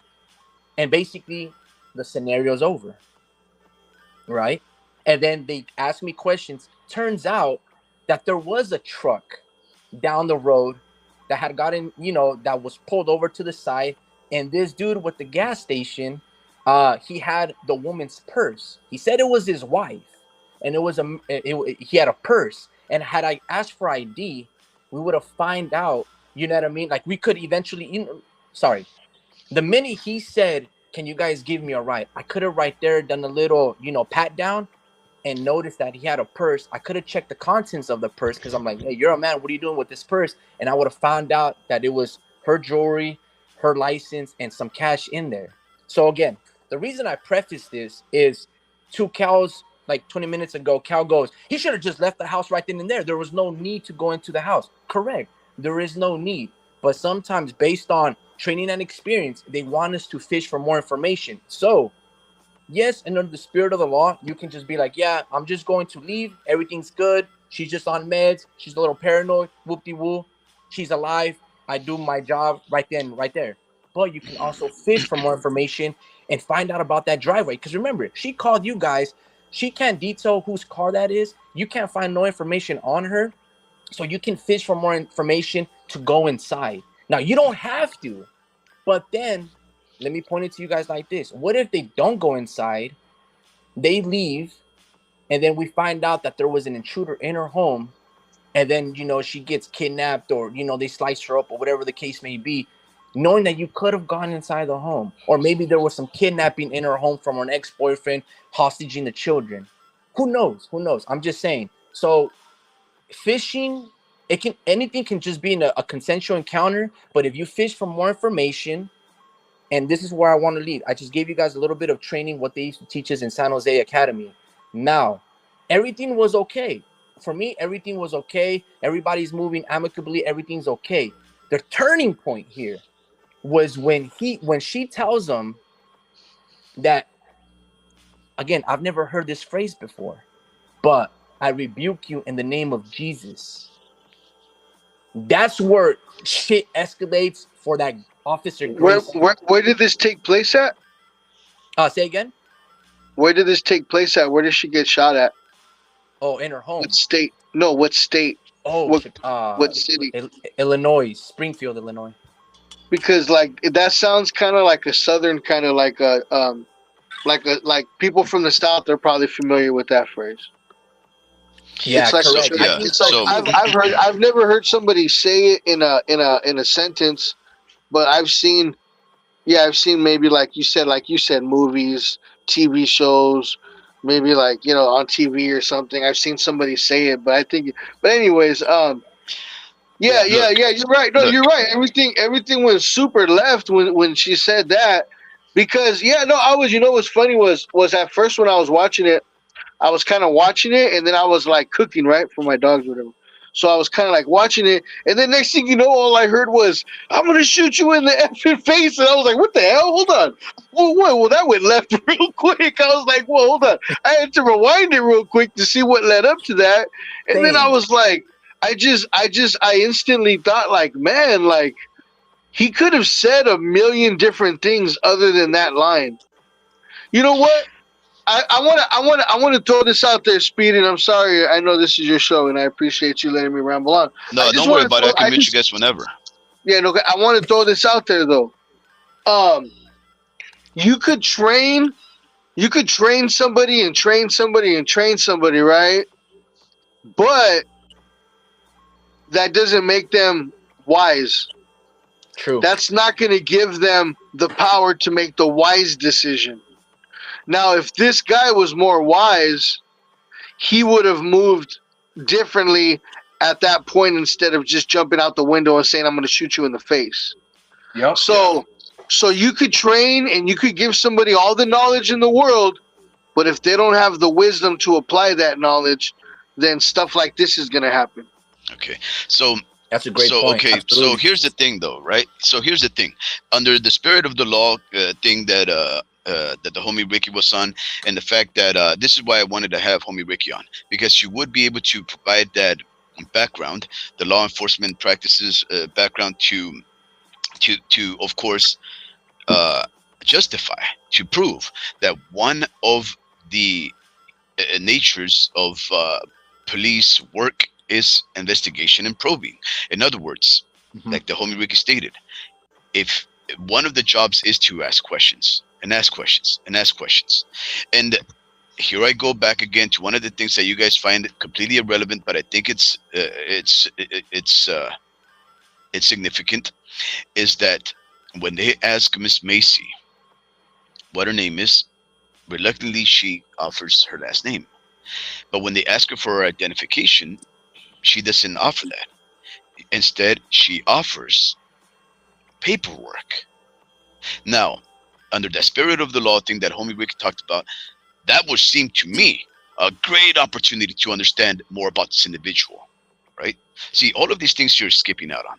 If this individual is already, this peace officer is already, I don't know, inclined to escalate things, maybe he doesn't need to escalate things if he understands more about who this individual is, Miss Macy, right? And it seems to me that when Miss Macy says that she can bring her paperwork, which probably talks about her medications and her conditions, it probably explains her Yeah. medical history and all of the things, that is information that may be valuable to the peace officer to know. In other words, so that he can therefore engage this individual in a manner more befitting the situation, right? You do not handle a person that has mental health issues the same as you would a person that does not, right? I would say that the person that has mental health issues, you might, like Acapulco says, you might want to approach him with a psychological background in a manner that you can de-escalate. But here's the thing, I even have an issue with the word de-escalation, right? When we address people that have mental health concerns, right? Because just because a person has mental health issues does not mean they are any more dangerous. In fact, they may just be even more limited in their aggression, because they may be anxious, they may be fearful, they may be skeptical, yes, they may be irrational, but none of that interprets itself necessarily into being a more dangerous individual, right? Maybe you could say unpredictable, but unpredictable is not tantamount to dangerous, right? You know So what? when we You know, talk hey, about you know what's funny? escalation, Hey, wait, let me get to the point, because I've you talked about your whole I've dealt story. with those crazy types. Yeah, I know there are crazy types. There are crazy types, and I've I understand that. de-escalated. I've You de-escalated yes, situations with exactly. those That's what I'm crazy trying to say. types. Because you knew they were crazy types. Now, if I happen to be walking down the street and all of a sudden there's this person before me, I don't know if they're crazy, but it would seem to me that the officer had an opportunity to find out more about who this person is, to find out if she is, again, a mental case. And if she is a mental case, does not mean crazy. There's different types of mental health concerns. There's anxiety, as common as anxiety is. The nervousness of showing up to a job interview to trying to get that is anxiety. But in some cases, anxiety is paralyzing. That person cannot function because of the level of anxiety that befalls them. Right? There are people that are schizophrenic. All of a sudden, they're in this world right now, and all of a sudden they've transitioned to another realm. But just because they're in another realm and they see other things or they hear other things does not mean they are gonna attack you. Nor are they more aggressive. I can kind of see somebody's mental, if they're mentally unstable. I can kind of see it if I look in their eyes and I have a few words with them. It doesn't take me that long to kind of sense, like, hey, you know what? This guy's a little crazy. I better back off, or I better try to like be friendly, or try to like deflect, or not even answer what they're saying. Cause that's what you. It's similar. It's similar to dealing with the drunk person, Yeah, yeah, right? yeah. Well, you're You have talking to. about instincts. You have to That, come at them. No, no. What I'm saying is, you have to come at them the same kind of way. You have to kind of like. You can't give them the benefit of the doubt. They're not in the right state of mind. You yeah, yeah, know, yeah. But what you're they talking could just about pull a knife out and instincts. stab you, bro. Yeah, they could, but Yeah. they don't have to. And they, just because they're head cases doesn't mean they're aggressive. Doesn't No, mean they're no, no, dangerous. but no, I'm just but trying no, to but make no, that but clear. no, but what I'm saying is, when somebody's mentally unstable, you kind of have to assume that they are. Yeah, You kind but of here's have the to thing, though. assume But that they are but dangerous, we're and you jumping have to to move conclusions. appropriately. We're talking about something that we don't know if it applies to Miss Macy. Let's stick to the facts, right? We have this individual that we don't know anything about, but the peace officer had an opportunity to know more about had she been allowed to go and retrieve the paperwork, right? Okay, moving on. And the reason why I even mentioned that is because, again, I think this was another missed opportunity to understand the individual, to approach the man in different situations. See, you guys are skipping all of these things. I'm bringing you reasons for how this didn't have to happen. And all you guys say, look, from the beginning, it happened, it showed up, it doesn't happen. I'm trying to tell you, look how many times this thing didn't have to happen. I agree with you guys, but you guys are missing all kinds of points because you guys think I ramble, right? Now, another Hold very on. important thing about it, and Let me ask you this, this Speed. I learned from being in jail, right? When you go to the local jails, right? Uh, Unfortunately, they're all overrun by L.A.W.S, especially of the gang involved type, right? They're gangsters. That's their job. They go in there, they commit crimes, they get caught. But when you go in there into the spider's web, they call the shots, right? Now, when you show up over there, you got these little paperwork. They tell you, as I guess they have like your, I don't know, prisoner code, your arrest code, your name, and whatever information they have in there, those people that read your paperwork, because they ask you, let me see your paperwork. That's how they're able to determine if you're a pedophile, if you're a killer, if you're a child beater, a wife beater. It's very important for them because apparently these gangsters in prison, they like to, be the judge, jury, executioner, and judge others, as they would be judged themselves, right? That's why I always find it like, if you kill the person, well, you should understand that you should probably be killed too in capital punishment, right? But nonetheless, they ask you for your paperwork. And if they find out something that they don't like there, it's a green light. Green light means they have the right, and in fact, they have the obligation to attack you, especially if it turns out that you're an opponent, rival gang member, right? It's called pulling cobijas. They pull the sheets from you. They look in there, right? I remember that. I never got beat up. I'm not talking about that's why I know, but I know this is how they operate. This is the importance about paperwork. The peace officer had an opportunity to discover whether the paperwork meant a criminal history, a medical history, a psychological history. Maybe it was the identification that she didn't have physically, but she may have asked the Department of Motor Vehicles to give her a copy, and she may have had the receipt. We don't know, but he skips that opportunity. Now, of course, he tells her, go over there. What's that? Boiling pot? Okay, go over there. He tells her to go over there and turn off this pot. She walks out. She's over there turning off the pot. She turns it off. She starts pouring the contents into the sink, right? Now, this is the curious thing, as you guys brought up, the turning point. As they're asking something, they have a small laugh. One of the officers stays centered right in her, right in the middle. Another one moves towards her left, to extreme left. The other officer's right. And the officer says something, and this other officer starts moving more towards this one room, and we see it in the camera. He looks towards this one room. It's dark, and he looks in there. It seems to flash the light. There's nobody there, and she tells him, why are you backing up? And he goes, oh, I'm just whatever, right? He tells her something, and they have a little laugh. And for no apparent reason or another, Miss Macy, Miss Sonya Macy, says what other words would be considered something that sounds quite biblical. She says, I rebuke you in the name of Jesus. Now, if you guys know what the term rebuke is, right? Uh, rebuke, it means that you disapprove strongly of whatever's taking place. So if the lady says, I rebuke you in the name of Jesus, she is basically telling the officer, I disapprove of you in the power of Jesus. The power of Jesus be on my side. I disapprove of you and what you're doing. Now, nothing, nothing right there to me indicates any level of threat. It is not a curse, though it sounds biblical, right? Now, if you're a very superstitious individual, you might be like, yo, yo, yo, are you casting a curse on me? Right? Maybe the officer thought she's casting a curse. Maybe he thought that she was using some kind of words like the explanation of a demon from within you, like what most people would call an exorcism. Whatever it is, the way that she said it, it gets a visceral reaction from this individual, Officer Grayson. And he says, what did he say? And Miss Massey, for whatever reason or another, she was so inclined to repeat it. I, you know, rebuke you in the name of Jesus. And he says, no, you goddamn not. You better not. I'll put a bullet in your head. Right? He says that. And I think he actually said the F word. Right?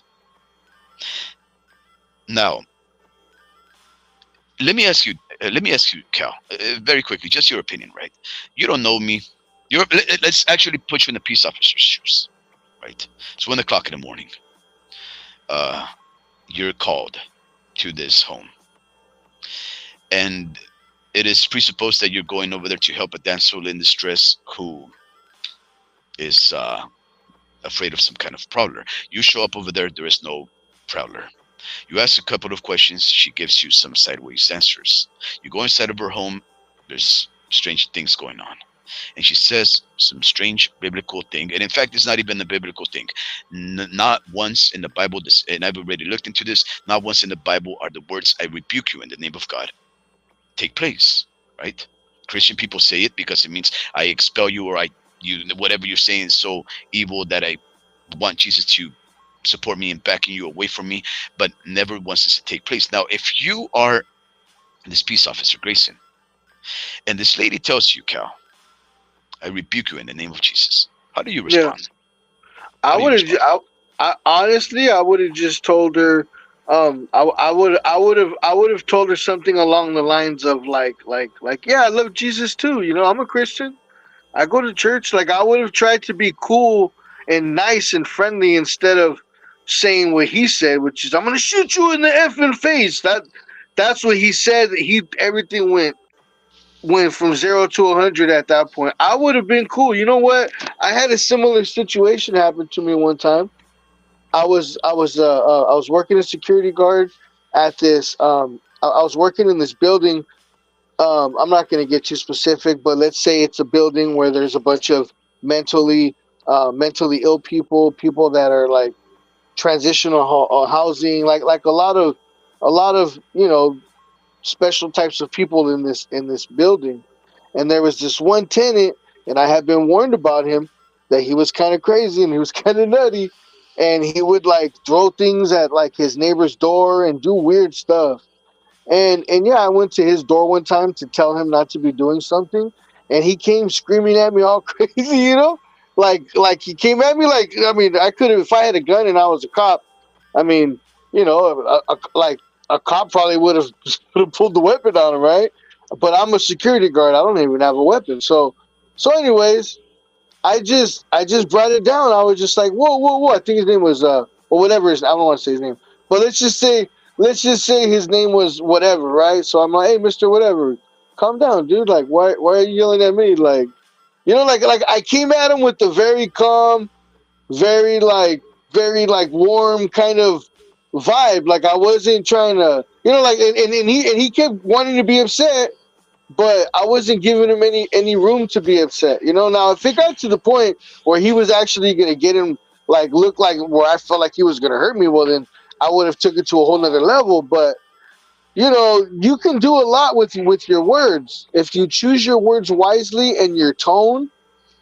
And if you come at somebody, oh, you know what he was yelling was nobody respects me here. That's what he said. Nobody respects me here, and I cut him off and I said, "Sir, I respect you." And it stopped him. He wanted to listen to what else I was gonna say. And then I said, "Yeah, I respect you." I said, this person respects you. We all respect you here." I came at him like as if he was a little kid. Like that's Yeah, how I felt, like as if, okay, I'm gonna have to talk to him like he's a little kid and tell him it's gonna be okay. Because yeah, this guy, something's going on with this guy, and he's got mental problems, and he's on medications and all this crazy stuff. Now yeah, this cop, he just was like, "I'm gonna shoot you in the face." you yeah. know, like And actually, if this cop would have told her when she said, "I rebuke you in the name of Jesus," he should have said, "Oh, I love Jesus too, Mrs. Macy. I love Jesus too. Do you go to church, Mrs. Macy? What church do you go to?" Yeah, I go to and this church over actually, here. I and mean, that's what he actually, should have done. That's what I would have done. this is where it gets a little more interesting, right? We're gonna take it in a little different direction, or at least this is not outside the realm of possibility. But before we go there, before I go there and bounce off of your comment right there about how to de-escalate and how to use the name of Jesus in a way that in this officer's case, Officer I Sean mean, Grayson, he could have used whatever it she to says, if develop she some said in the relationship. name of Allah, it doesn't matter. Yeah, In it that doesn't matter. That's not the situation, point. I yeah, understand. you're just He could trying have to used talk that. them down He off could the have used ledge. that. He could have used that in a way to develop a human connection in order Yeah. to find a mutual understanding and therefore a happy conclusion. But I would like to wish a good even fall to Illest and Nebraska, who states still no threat. That a bad apple wanted to shoot her. That little woman and his big ass acted in fear. No, premeditated. That woman showed no signs of hostility or bad intentions. They were irritated due to the woman calling them there. That's a very interesting point. Now, the exact words, ladies and gentlemen, and I apologize for my French. I really dislike saying the type of words that I am about to use in the airwaves. I really do not find it necessary. Most of the time, I do bleep myself out, but I believe we are all adults, and I believe in this case I will make an exception because these are powerful words used by obviously a powerful individual who was power hungry and trigger happy, and his exact words after Miss Macy says, or Massey, "I rebuke you in the name of Jesus," and he asks her what, and she repeats it. He says exactly the following: "You better fucking not, or I swear I'll fucking shoot you in the fucking face." Those were the exact words Yeah, he jumped out the window quick for no reason, just of Officer Gracie. like Ellis said. Yeah, she wasn't like I didn't even see her act like she was gonna throw the pot at him. Like I don't even know why he was so freaked out about the pot of water when she had it in her hand. I mean, I don't know that it was weird. Now, But you know what? You know what? Hey, I want to add this too, Speed. Let me add this too. At the end, at the end, when she's laying there bleeding out or whatever, and he's wait, not wait, even wait. caring, Okay, right? okay, go for it. Yeah. No, I just want to say this. Now, if I think most people with a heart would have felt bad, right? He wasn't saying anything like, "Oh my God, I can't believe I shot this woman," or, "Oh, where's the ambulance? Come save her," or, "Is there any way we could put something to stop the bleeding?" Like there was no compassion, or like, there was no feeling that he had just shot. It was he was real cold. He was real like, Yeah. "Oh, well, she's crazy and that's what she gets," and, "Oh, I'm not going to let her throw the water on me." Well, That's what he well, said. you know That was what? one of the things he said. I And I actually was like, respect that. "Whoa." I Like, actually whoa. respect that. I actually respect that, and I'll tell you why. Right? Like one of our commenters stated. I think it was Eddie Meddy, when he actually says that one of the most ludicrous things that he has seen in officer involved killings of civilians is when they ask stupid questions like, put your hands behind your back," when half of his head has been blown off, right? So in that case, I understand that he avoided acting like he didn't know he killed her, right? You don't go on and act, oh wow, ma'am, stop resisting, stop resisting. That's unnecessary. He killed her. No, he she knew was he dead. got her in the head. No, he was Exactly. saying the whole time. That's Oh, why I every just other headshotted a female. He's like headshot exactly. female. Like he knew he That's why headshotted her. that's why it's completely unnecessary for him to act like he did anything otherwise, right? So that's the only actual respectable thing that I can find in the actions of Grayson, is that he didn't try to offend the dead or the people that were eventually going to see the cameras by acting like he was concerned, acting like she was I resisting mean, arrest, he acting like she didn't was say still any. mobile. He didn't say anything that was leaning towards remorse. You No, no, know, not he at all, was not at just all, like he not was at all. like it's a black and white thing. It's like it was life or death, and she it was either me or her. That's kind of like it was a like cut like that was it. There was no. Like, there was nothing else in his mind. Like nobody was gonna convince him otherwise. And it's like, Yeah. dude, like she had a pot of water, bro. That's not gonna kill you, bro. So You know? she says these words, right? Which we already drew the conclusion that have no ill will, unless of course she is implying that the peace officer is a person full of evil, and that she's trying to cast them away, right? Because that's all that you can say. You can't. I mean, say. Look, here's the thing, but you can't just say that somebody is evil because they do something stupid or selfish. This guy is. And I'm just. This is my psychoanalysis.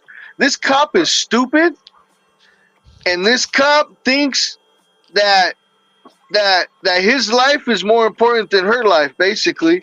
I think everybody says that. There's not going to be, and there wasn't going to be any room for anything bad to ever happen to him. Yeah, well, everybody should think that way. Well, not when you're a cop, because when you're a cop, your agenda is different. You know, now when you're the average citizen, that should be your agenda. That should be your goal. That should be your mission. Wait. Right? So are you saying that when a peace officer or anybody that wants to implement the laws, that whenever they venture out to in those type of employments, those occupations, they are relinquishing to some extent their ability to self-preserve and survive? You know what? Yes, and let me tell you why. So I was a security guard. Right? I'm not no cop. I was never a cop. So but I then was you are saying. No, let me finish. Wait. Before we go there, let me finish. Are we gonna say that officers are those jobs then commendable and? Forget what I'm saying, bro. Oh, when I was a security guard. No, let me tell you this. When I was a security guard, I lost a lot of rights to protect myself. How does that make any sense, right? Well, Cal, how does that make any sense? How do you lose rights when you become a security guard? Well, because once I became a security guard, now in order for me to have any kind of protection or any kind of weapon, now I got to get certified and all kinds of stuff. I couldn't even have pepper spray. Like the regular citizen could have pepper spray. But once I became a security guard, I couldn't carry pepper spray unless I took an extra class to carry the pepper spray. And I imagine it's the same way for the police officers. But the problem with being a security guard, the thing about a security guard is that you've willingly taken up the job. You knew that in order for you to be able to self-defend, you would have to take additional courses. In the case of an officer, we know that that is not applicable because an officer has weapons, right? A weapon would obviously mean one, to protect, one person doing harm to another, but also to protect themselves. So the fact that a cop, an officer of the law, or a sheriff, if this is what these guys were, bear arms, that means they're not relinquishing the right to self-preservation. You see what I'm saying? It would be counterproductive, right? And if we continue to assume that an officer gives up a right to self-defend in order to sacrifice himself for the greater good, which is the community, then we would almost have to say that they're heroic. Do you, Cal Paradox, you Acapulco, do you agree that officers of the law are heroes? Yes or no? Do I believe that that's a blanket? Do I believe that we should just put them all in a hero box? Are they okay? Are they heroic? You shouldn't put an entire group of anybody in any kind of box. So okay, are they heroic then? can we say it is heroic of them? If your We're opinion is we're true, getting we're getting lost in titles. What yeah, I yeah. But what think, I'm trying to get at is what I this. I'm think just is trying this. What I to. think I'm is asking this. questions. No, this is no. I'm telling you, this is what I think. I think if you're paid by the tax dollars to have a weapon, that the standards of what you do with that weapon should be greater than if a regular citizen has that weapon. You understand what I'm Okay. saying? Yeah, yeah, yeah. That's what I Okay, believe. so then going back to that, yeah, no, that's fine. And actually, one of our new listeners, L.A.W.S in Nebraska, good even for the user. Thank you very much for hopping on the Life at Warp Speed show, the L.A.W.S show. Um, First timer, I believe. If not, well, then of course the door is always open here for invites. Most of the time, we do talk organized pugilism and violence, boxing, MMA, wrestling, things of that sort. But we are now trying to understand where our nation, our culture, our society is headed in. So thank you very much for addressing this very important, significant topic. While everybody else is talking about this or that, or who said this or that, we're talking about whether or not Miss Sonya Massey should have been killed. Now, he says he doesn't agree that police officers are heroic, and that's great. I don't judge any opinions. I'm just asking questions. If anything, you'll understand that I ask questions, and I am only asking questions, Cal. I'm not trying to draw blanket statements. I'm just asking you questions. Now, going back to the statement of Miss Macy, who says, "I rebuke you in the name of Jesus," and Officer Grayson responds, right, with these very hard words. You better fucking not, or I swear to God, I'll fucking shoot you in the face. I don't think anything what she said was foul enough to respond in that fashion, unless he, of course, gets a visceral reaction. Now, if people don't know what a visceral reaction is, it is a gut feeling, right? Like when you ride a roller coaster and then the roller coaster's coming down at full speed and you have this dread about you, and then it fills up your body with butterflies. That feeling of having butterflies in your stomach, that nervousness, the one that makes you want to poop or whatever you want to call it, those things, that is called a visceral reaction. It is a very internal emotion, a reaction from deep in your gut, deep in your chest, that tells you that something is awry. Now, the officer responds as if the words that she just uttered were offensive towards him. And in fact, it almost seems like he responds as if she is cursing them, right? Now, there is some truth to that, right? Because rebuke means to cast away and admonish harshly. And when you put the word Jesus in there, she's implying that something about this individual is so ill and evil that she needs the power of Jesus to cast him away from her proximity.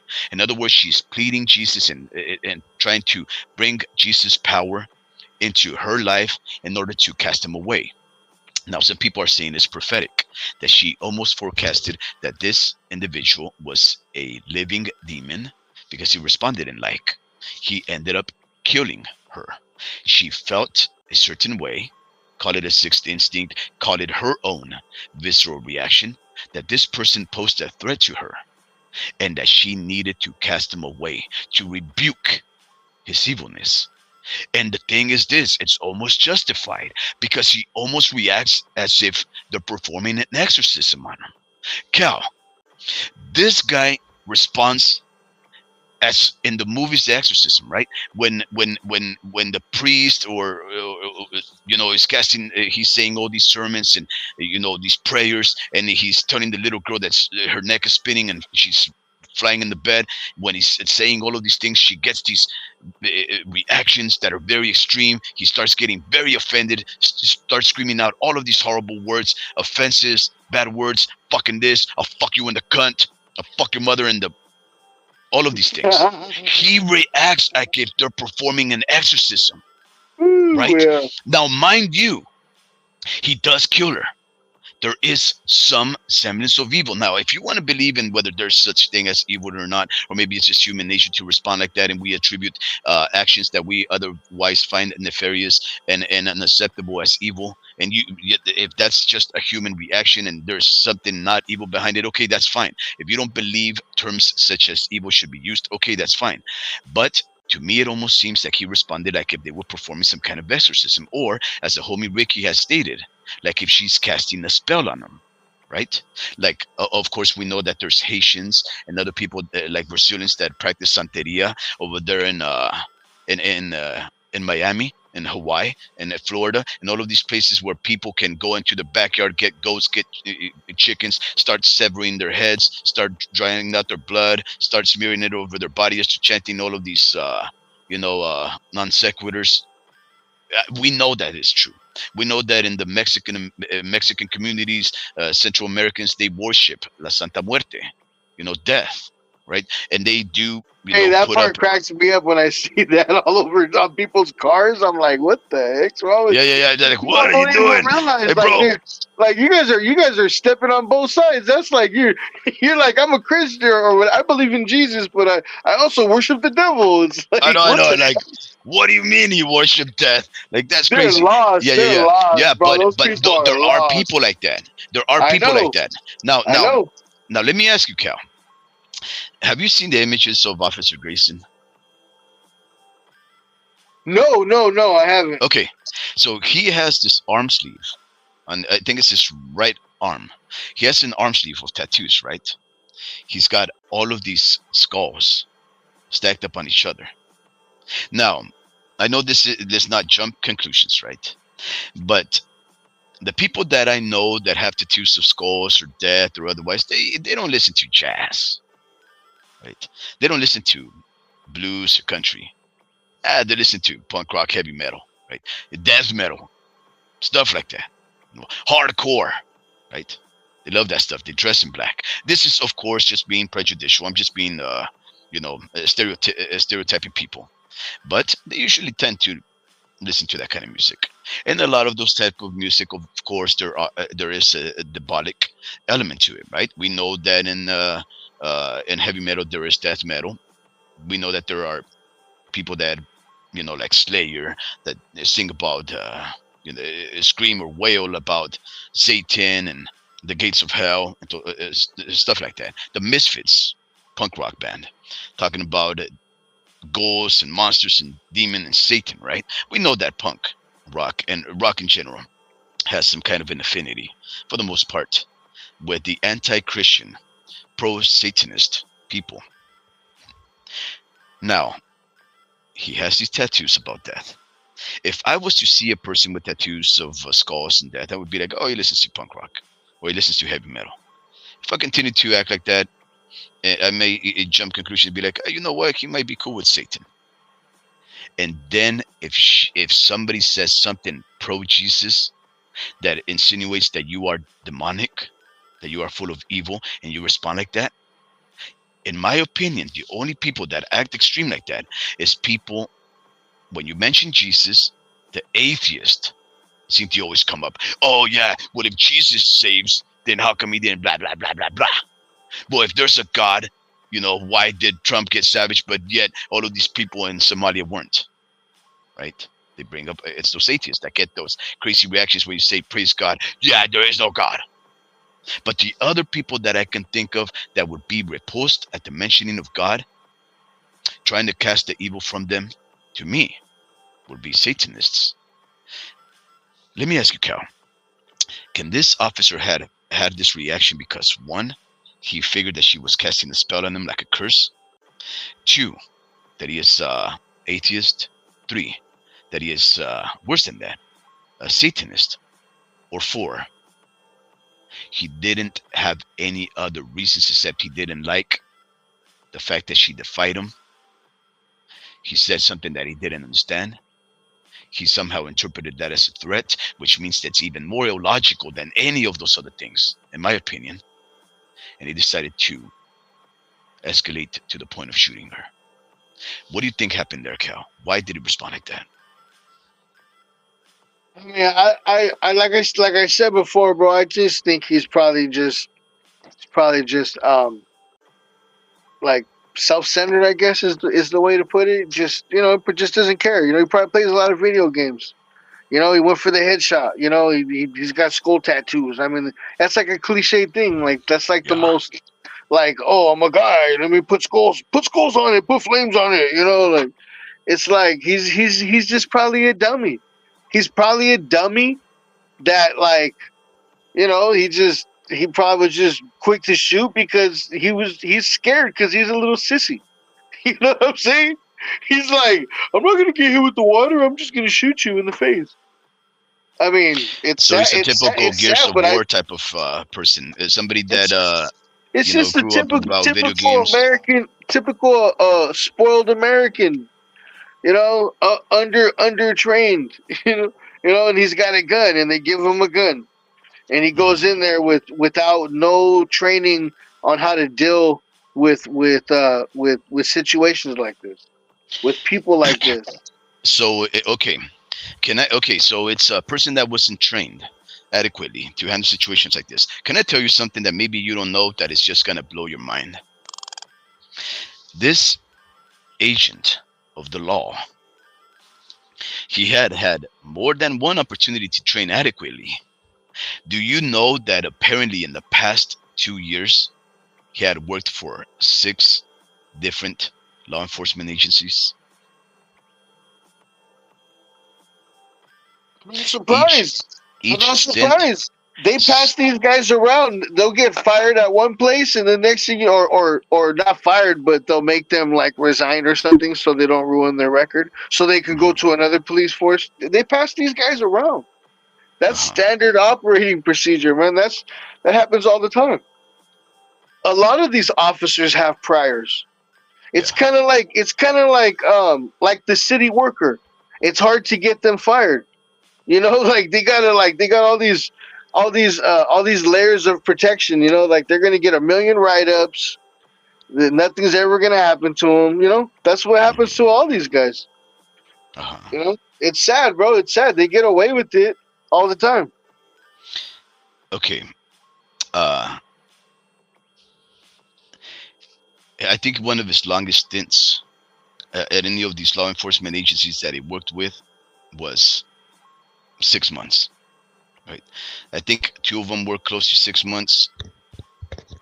Other ones were a couple of months. And I posted on the community page. I posted his career history. And in case anybody's interested, you guys can go back into the community page, please. I've never said this before, but I'll say it right now. L.A.W.S in Nebraska, I appreciate you here. I invite you to subscribe to the show. If you love boxing, and I believe you do, because I believe your thumbnail may have a boxer there as your icon, but we do delve into matters of not greater importance, but because boxing to us is to me at least personally is one of the greatest things in my life, but we will deep dive into matters that are different and sometimes more significant to at least more people than organized violence. But I'm gonna say something that I've never said before. If anybody out there that's listening is enjoying, I don't know if that's the right term, enjoying when we're talking about something so macabre and horrible as this, but if you guys find any value in the conversation that we've had and in the way that we approach these matters, with the severity, with the curiosity, hopefully the intelligence that it merits, please not only feel to subscribe, but also hit the thumbs up. We really would appreciate it. I've never actually told anybody to hit the thumbs up. If they do, they do. If they don't, they don't. But I just want you to know, when we invite people such as Acapulco Cal, the homie Ricky, they are very knowledgeable. Maybe they care about their opinion. I don't. I care about asking questions and picking your minds. But if you do, again, I invite you to subscribe to the channel, enjoy and engage.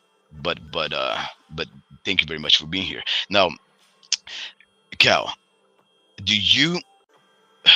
And I was gonna go in another direction. Okay, but let's go. Okay, he tells Miss Massey, "I rebuke you." Now, Miss Macy tells him to rebuke him. He tells her, "I'm gonna shoot you in the fucking face." Now she gets startled. She is she has since gotten this pot of boiling water, and she's gone to the sink, and she's pouring out the contents, right? And as she's pouring out the contents, they call it boiling water, but I'll tell you the honest truth. When I heard a little more attentively, it sounded like there was some splashback, right? Almost like if it was oil, right, from the sink. Now, I only mentioned that not because I thought it was oil, because at the end of the day, it's been proven that it's water. In fact, she did throw water in this direction. The steam of water on the second video by the officer that's standing to the extreme left of her, we see that not only a cloud of vapor has been made visible in the video, but also on the floor. It has become wetted because of the water that is spilled, because she eventually does throw this pot of water, right? Which eventually this officer that shoots her says that he used it as, a threat, and he shoots her. Now, again, we can go back and say, look, I've personally had water thrown at me, nothing happens, so you have to do is move. The air, in fact, it starts to cool it down by the time it reaches you. If it does, especially from that distance of 15 or 20 feet, nothing's going to happen to you. In fact, we can also say that instead of walking towards her, he could have walked back, but he actually walks towards her, so he becomes more approachable towards this the situation of putting himself at any kind of harm. He's doing so many things wrong, in my opinion, right? But he tells her to what she's doing. Now, mind you, she has already asked an officer, "What are you doing? Why are you moving away from me?" And he says, "Oh, I'm just investigating." She says something that obviously the officer responds in this incredible way, an overreaction, to say the least. And now he's pointing a gun at her, right, as she's pouring the water. He had already been standing almost like John Wayne with his hand at his holster in this I mean, aggressive water, fashion. but like I said, But water's not deadly. wait. I know. It's not But deadly that's in any besides the kind of point. way. So, like, he should have never reached for the gun at all. It's just Yeah, water. I mean, yeah. like, what are I you get gonna do? that. Cover your I eyes, get bro. that. Cover your eyes. Get a little burned, right, and then tackle her or something, bro. What are you Yeah, doing? Pull a gun out? No, but all of these Pour things, some right? hot water. Come on, bro. All of what we're saying, what we've already drawn more than in one conclusion to say that he is escalating, right? That he did not have to do any of these things. This is just one of the many things that he didn't have to do. He didn't have to get closer to her. He didn't actually have to tell her in her own home to turn off the pot, like you guys actually offered. You guys can turn off the pot if you feel so inclined, right? We already addressed the fact that she offered to present documentation that probably would have given a background explanation for who she was, so that they could better be informed of who she is and approach it with the attention and the fashion that it required. They avoided all of these opportunities to de-escalate and to protect and serve. Now, this officer, in my opinion, Cal, points this gun at her. They're two, I'm just going to say it, guys. They're two white men inside of a black woman's home past 1 o'clock in the morning. And they've already brandished their gun, right? Now, for better or for worse, we're not going to go there. But we will admit that a lot of black folk, I know this affects you too, because it's happened to you, it's happened to me. But we're going to respect the fact that this was a black individual. And she's afraid. It doesn't take a genius to understand that she's afraid of this hulking man who we already know do kill a lot of black folk. I think there's all these exams, studies that say that officers actually kill more white people than blacks. It doesn't matter. We're not going to go there. We just know that our black brothers and sisters, some of them, do have this dread about interactions with the police officer. And this lady, this diminutive 36-year-old, is now being pointed a gun at. after this officer has overreacted and that she's afraid. She hasn't said nothing except wished that the evil that she senses about this whole situation can be cast away with the power of God, right? And she does not rush at him. She does not lunge at him. What she does is she ducks down when this officer brandishes the gun. That to me seems a sensible action, Cal. If you are gonna point a gun at me, I'm gonna try to make myself small, duck and cover, because I expect bullets to fly, especially with your demeanor, your conduct. She Well, he had ducks. just told her he was going to shoot her in the face too. Yeah, of course. Yeah, Exactly, she was scared. He exactly. told her Now, that. He told her that. That came out of his mouth. I'm going to shoot you in the face. He told her. You know, now like imagine, that's Cal. She's holding crazy. onto this pot, this incredibly hot pot, right? Yes, she does have this kitchen glove. I hope it didn't burn her flesh too much, but she's holding this pot. I'm hoping that the type of handle from the pot wasn't the kind that actually conduces, is conductive to heat. Because I know that some of our pots at home do conduct heat, so that when you hold them, they're very hot. And sometimes you can spill them or burn your hand, right? I hope that she wasn't burned. But if she was burnt, right, could have been easy when she's Where making was the herself into a taser little at too? ball. That's another one too, right? Speed. Where Yeah, where was the taser at? Like, I mean, probably on the I other mean, hand. I'm not even saying that that would even have been justified to even taser. That's not justified.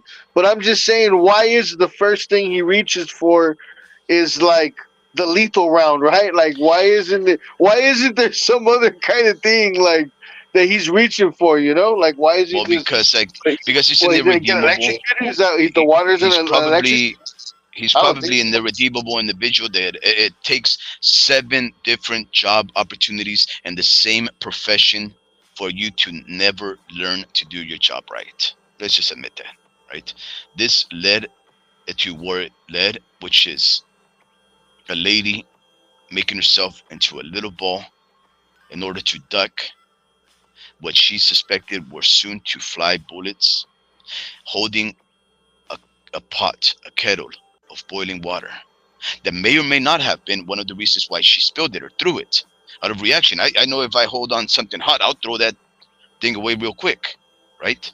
Now imagine when he approaches her and he starts pointing at her. By then, the way I see it, it is quite possible that she felt she was in a situation where it was life or death. She responded possibly with the response that would have tried to preserve her, a reaction to self-preserve. If she did decide to throw this boiling hot water in this pot in the direction of the officer, it was going to be hard, right? Because she was handling one handle and then probably going to push it with her barren hand with the other on the bottom where it was going to be hot to throw it in that direction to protect herself. A fearful woman with officers now pointing guns at her when she hasn't done nothing wrong. It is quite reasonable to think that she would have been afraid for her life, and if she was afraid for her life, she had a right to self-defend. If she threw that, in my opinion, it is self-defense and not an act of aggression initiated by her, like the peace officer is now trying to say it was a threat on his life, where he decides to shoot. And he shoots 3 shots. One, as he says, a headshot. You see the splatter of blood against the stove, right? And Miss Sonya Massey, 36-year-old individual, who, if I'm not mistaken, left 2 teens out there in the world, motherless. She has now transcended, and an officer is now facing 3 counts of first-degree murder, if I'm not mistaken. Yeah, he's probably gonna. Yeah, they're gonna. I think they're gonna get him on that. I don't think there's no way he's gonna avoid that. I think he's gonna. I don't think he's ever gonna get out. So, okay, and this is where I wanted to this is where I wanted to head the direction. Now that we've drawn what happened, right? We hashed it all out. You say that you see. Let me ask you something. Let me ask you, Alyssa, Nebraska, if you're still there. The homie Ricky, Eddie Meddy, Mr. Vince Fargus, uh, anybody that's out there that's listening in but are shy, coy to respond. I want to ask you something. Do you think this officer serves time or not? Do you think there is substance to the allegations and enough circumstantial and hard evidence, maybe even proof, that he did commit 3 counts of first degree murder and that he will serve time? I will give you a couple of minutes, give you a minute to answer, everybody out there. Do you think Officer Sean Grayson serves time for the killing of 36-year-old Sonya Massey? And I ask you, Acapulco, just because you're there, you are of the mind that he will serve time. Oh yeah, yeah. I think they're gonna. Yeah, I think he's done. I think he's done because because look, it's simple. It's simple. Is a boiling pot of water a threat to your life? Yes or no? Is that a life-threatening situation? Yes or no? I'm just gonna ask you, Speed. Uh, Some crazy person attacking you, and I'm not saying that she's crazy, and I'm not No. saying that she was attacking him. We're not saying that. yeah. But No. hypothetically speaking, let's say some mentally deranged person. Let's say we know that they just broke out. Right? They just broke out of the crazy house. Let's say they attack you with a boiling pot of water.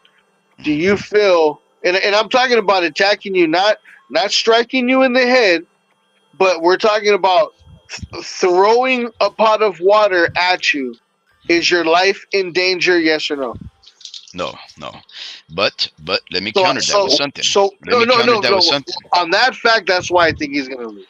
Okay, but let me counter that with something. Uh, how many times have we not seen videos where just a forward movement in the direction of a peace officer is enough to shoot, and they get away with it? In Well, Salinas, you know why? California. You know In why? You Salinas, know why? California, Cal. I just started this show where No, you guys thought no. it I'll was, tell you right you now. know. I'll tell you right now, Speed. I'll tell you right now, Speed. This is why. This is exactly why.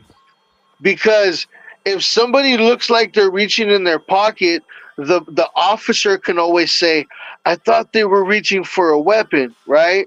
But in this situation, he knew what she had in her hand. There's no, oh, maybe she was reaching under the counter for a shotgun. And I thought it was a shotgun, but it was really a bat. Like, if it was a situation like that, well, then maybe he would have some kind of defense. But in this situation, he knew she had a boiling pot of water. It's obvious. He even states, I wasn't going to let her throw hot water at me. That's it. Case closed. Like he straight up snitched on, it's not snitched on himself, but he straight up like admitted that that was the threat. It wasn't like, no, here's another thing, Speed. If they were sitting on the couch and let's say she said, I rebuke you in the name of Jesus, and then let's say she reached into the couch cushion and then he pulled his gun out and shot her, that would be a little bit more like, I'm not saying justified, but he would have a little bit an argument to say, oh, well, I thought she was reaching for a weapon. But in this situation, like I said, he knew what she had. And what she had was a boiling pot of water that she was going to, let's say she was going to throw it at him. That was the threat. It was never life-threatening. It was never justified for him to use deadly force. That's Yeah, why no. they So I call it agree with deadly you. force. I agree with you. It's not justified. It's not reasonable. But again, just to counter that, we know of so many cases. In fact, just here in our small town of Salinas, California, 2 officers, both of them, shot in close proximity in the head to a drunk guy in front of a supermarket. That he never once, by all of the spectators, never once demonstrated any kind of aggression to them. He just defied their orders to stop dancing and being drunk. I don't know how, and they got away scot You're free. talking about the guy with the gardening shears. No, no, no. This is another one. The gardening shears was actually walking away from them with gardening shears, and they shot him, and they got away with it. Right.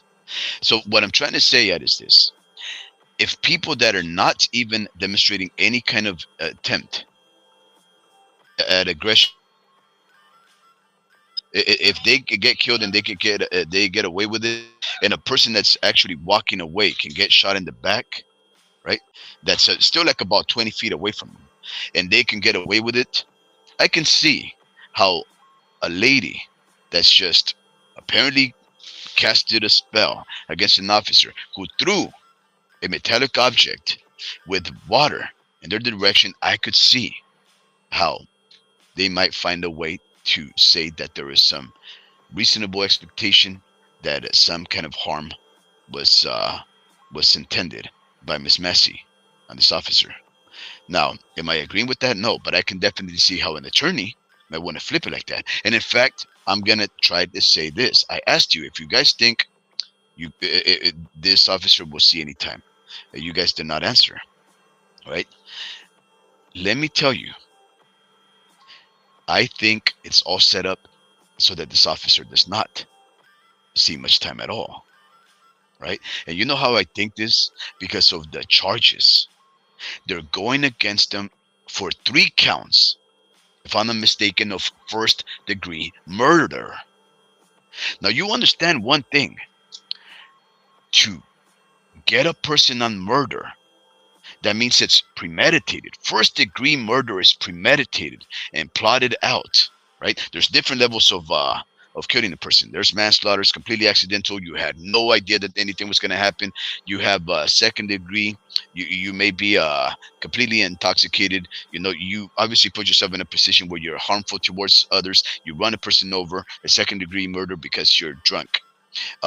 Second-degree murder might also be something like you're carrying around a weapon where you're not supposed to. There's an issue between you and another person, and you pull out a weapon. Guess what? You already were armed, so that meant that you were prepared to kill, or at least to defend yourself, at least. But you took a life, and there was no reason for it. That's second-degree murder. First-degree murder, if I'm not mistaken, let me just research it before I speak. But that what construes first-degree murder? Let me see. I'm just gonna say it, right? First-degree murder is the intentional killing of another person with premeditation or willfulness. I guess I was right. My definition of what first-degree murder is. Now let me see what charges on Sean Grayson. Let me see.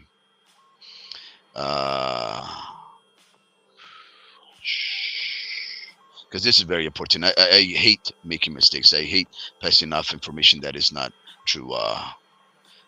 He has pleaded not guilty to the charges of first-degree murder, aggravated battery with a firearm, and official misconduct. Now, the official misconduct, oh, that's apparent. I don't think that's even a question, right? That is obviously going to be a punishable crime, a punishable allegation. Aggravated battery with a firearm, I don't think there's any question about that. He obviously aggravated. There was a weapon involved. That's not even going to be something to debate. I think those are charges that can be proven and will lead to sentence. But Cal, the intentional killing of another person with premeditation or willfulness. You know how complicated it is to prove intention? Do you know how complicated it is to prove premeditation? Do you know how complicated it is to prove willfulness?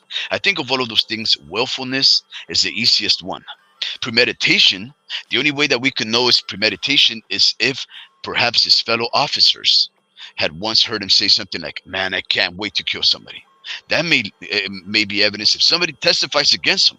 an officer testifying on a fellow officer, a premeditation, and the other one, which I believe is so hard to prove, intent. How do you prove that the officer intended to kill her? Right? So what you're probably saying, well, what is your point, Cal? The district attorney may have willingly and intentionally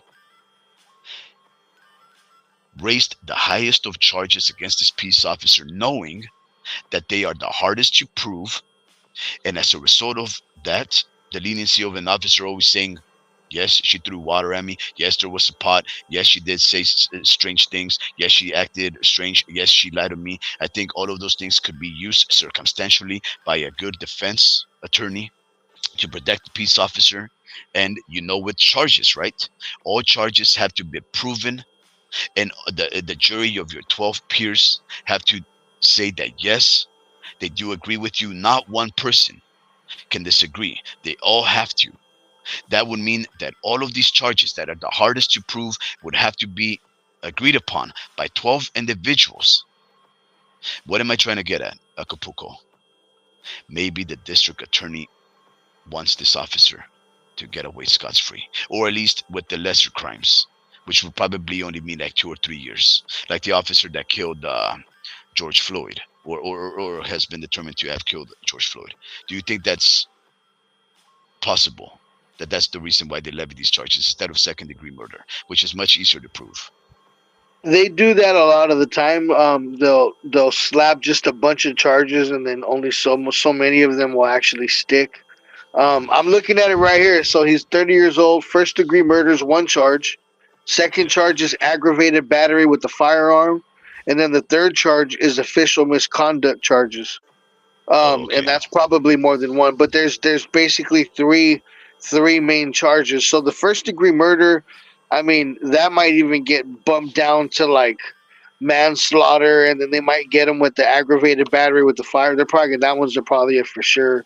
So I mean, he's probably gonna do, and then like I said about the security thing, the standards are higher. Well, just like when you're a professional fighter, if you go get in a fight with some Joe Schmo at the bar, and you break this dude's face, you're gonna face more extreme charges than the average person, right? Because you're a professional fighter, and you're right. Isn't it like that? Your hands become weapons or something like that because you're like a professional fighter. Well, it's the same thing once you become an officer, or anybody like that with the weapon. When you do things with it, that's that official misconduct charges.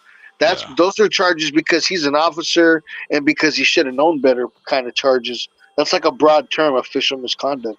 But those could be in there. So no, I think he's cooked, man. I think there's no way he's gonna get away. I mean, he might not get the first degree. Well, see, first degree murder, yeah, that's premeditated, right? You have to have it all planned out.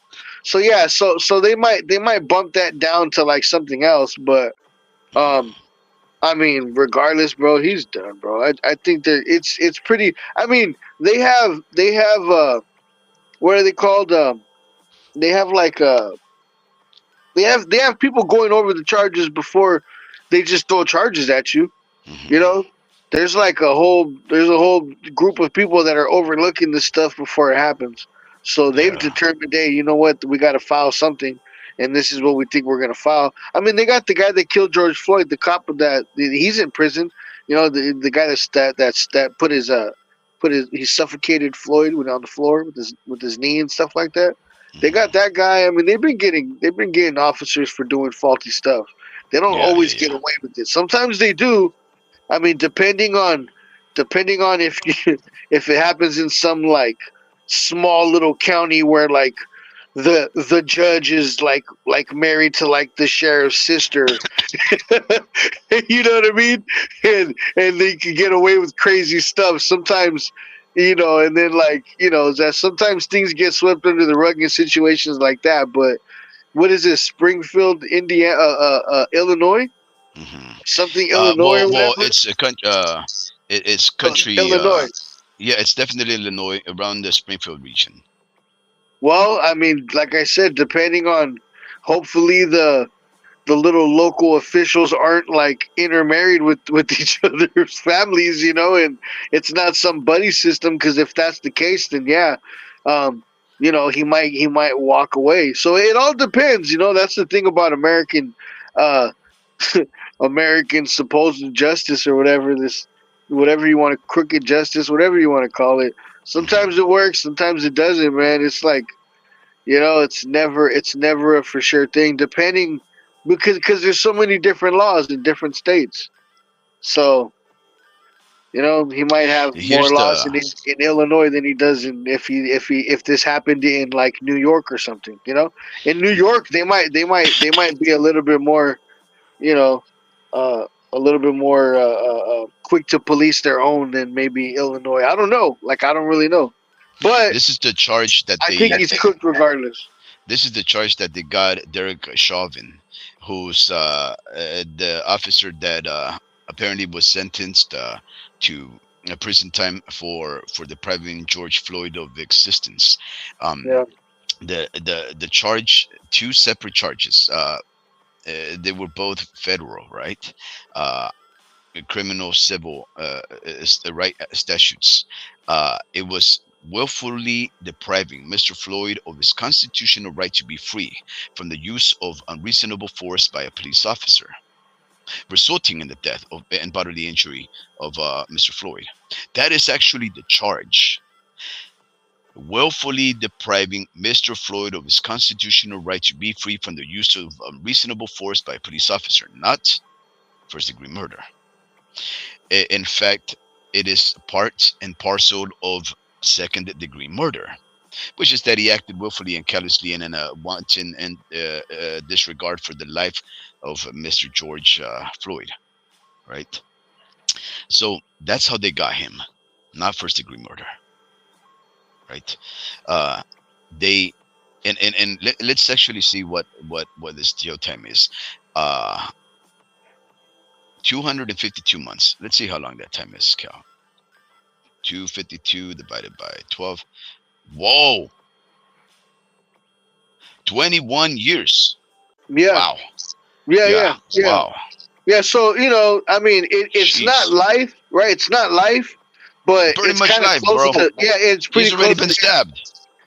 Yeah, that's what I mean. It's pretty close to life. Yeah, you're gonna get 20 something years. That's kind of what you're gonna get if you kill somebody anyway. The And average he's Joe already been Schmoes, stabbed by the prisoners. Yeah, So yeah, it's going to be a hard life living in yeah. there. Um, Allah Akbar. I'm not too sure what that means, bro.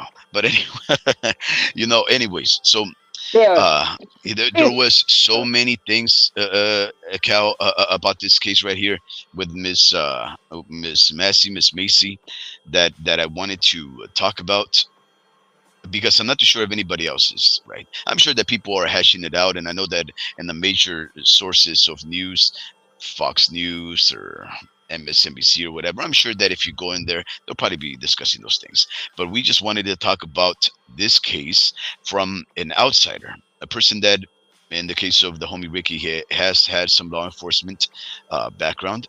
As you can tell, even he found lots to complain about and critique about the handling of the situation.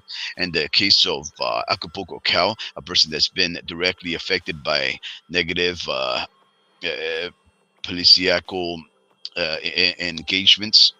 He comes from a more personal opinion and more judgmental. Me, I come from a curious state of mind, right? I reserve my judgment until I can speak to people that are more opinionated and reasonably so, right? Understandably so, uh, because I want to understand.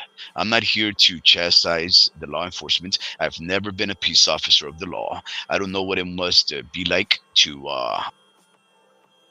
have a weapon that can either protect people from harm or take my harm that I can perpetuate on others and make it a reality. I don't know what that is. I don't know what it must be like chasing after criminals, right? That are robbing people, shooting at people. I don't know any of these things, right? So I don't want to place myself in shoes that don't fit me without giving him a clear cut break. But I think we can agree that Officer Sean Grayson, former officer Sean Grayson, he did so many things to escalate the situation. And Miss Massey did nothing else besides not provide direct answers. And we can argue whether or not that's even necessary for you to even answer any questions, right? But I think we've hashed a lot of this case out. I hope we've provided something of significance to our listeners tonight. I really do. I know that this is very atypical a topic from the ones that we mostly address, boxing related matters, politics, things of that sort. But this case, when I saw the video, it made me think, why can we not live together? Why can we not find ways to understand and love each other? Yeah. Acapulco Cow, thank you very much for hopping on this here live. I hope to have you. Unfortunately, I hope to have you in other topics of interest, some good, some bad, but always something that makes me think and pursue answers. And thank you for helping me understand that other side. Again, you may be more firm in your beliefs and in your opinions. Me, I don't trust myself, my mind. I draw too many blanks. I made too many mistakes in my life. I've had too many missed opportunities, so I don't trust myself. So I would never profess to provide any kind of answers to questions. But I will ask you guys questions because I hope that every single one of us here, our listeners, L.A.W.S, Nebraska, Mr. Vince Vargas, Addie Meddy, the homie Ricky, Acapulco Cow, that you guys have not made as many mistakes as me, because I don't want you, like I say, to be a fuck up and a piece of shit. I don't say that with pride. I say that with humility and a sense of regret and embarrassment. Just like I feel regret and embarrassment for what transpired in this interaction between Officer Grayson and Miss Massey. Cal, we have to do it again.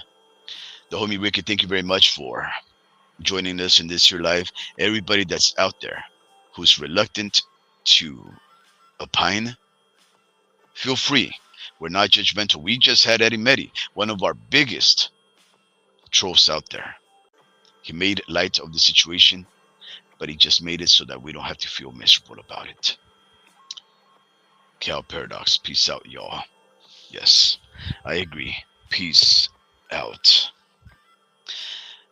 For the homie Ricky, Dream 123, Acapulco Cal, and yes, your interlocutor, Warp Speed, I bid you do well of health and be sane of mind. And if you aren't, well, welcome to the club. Engage.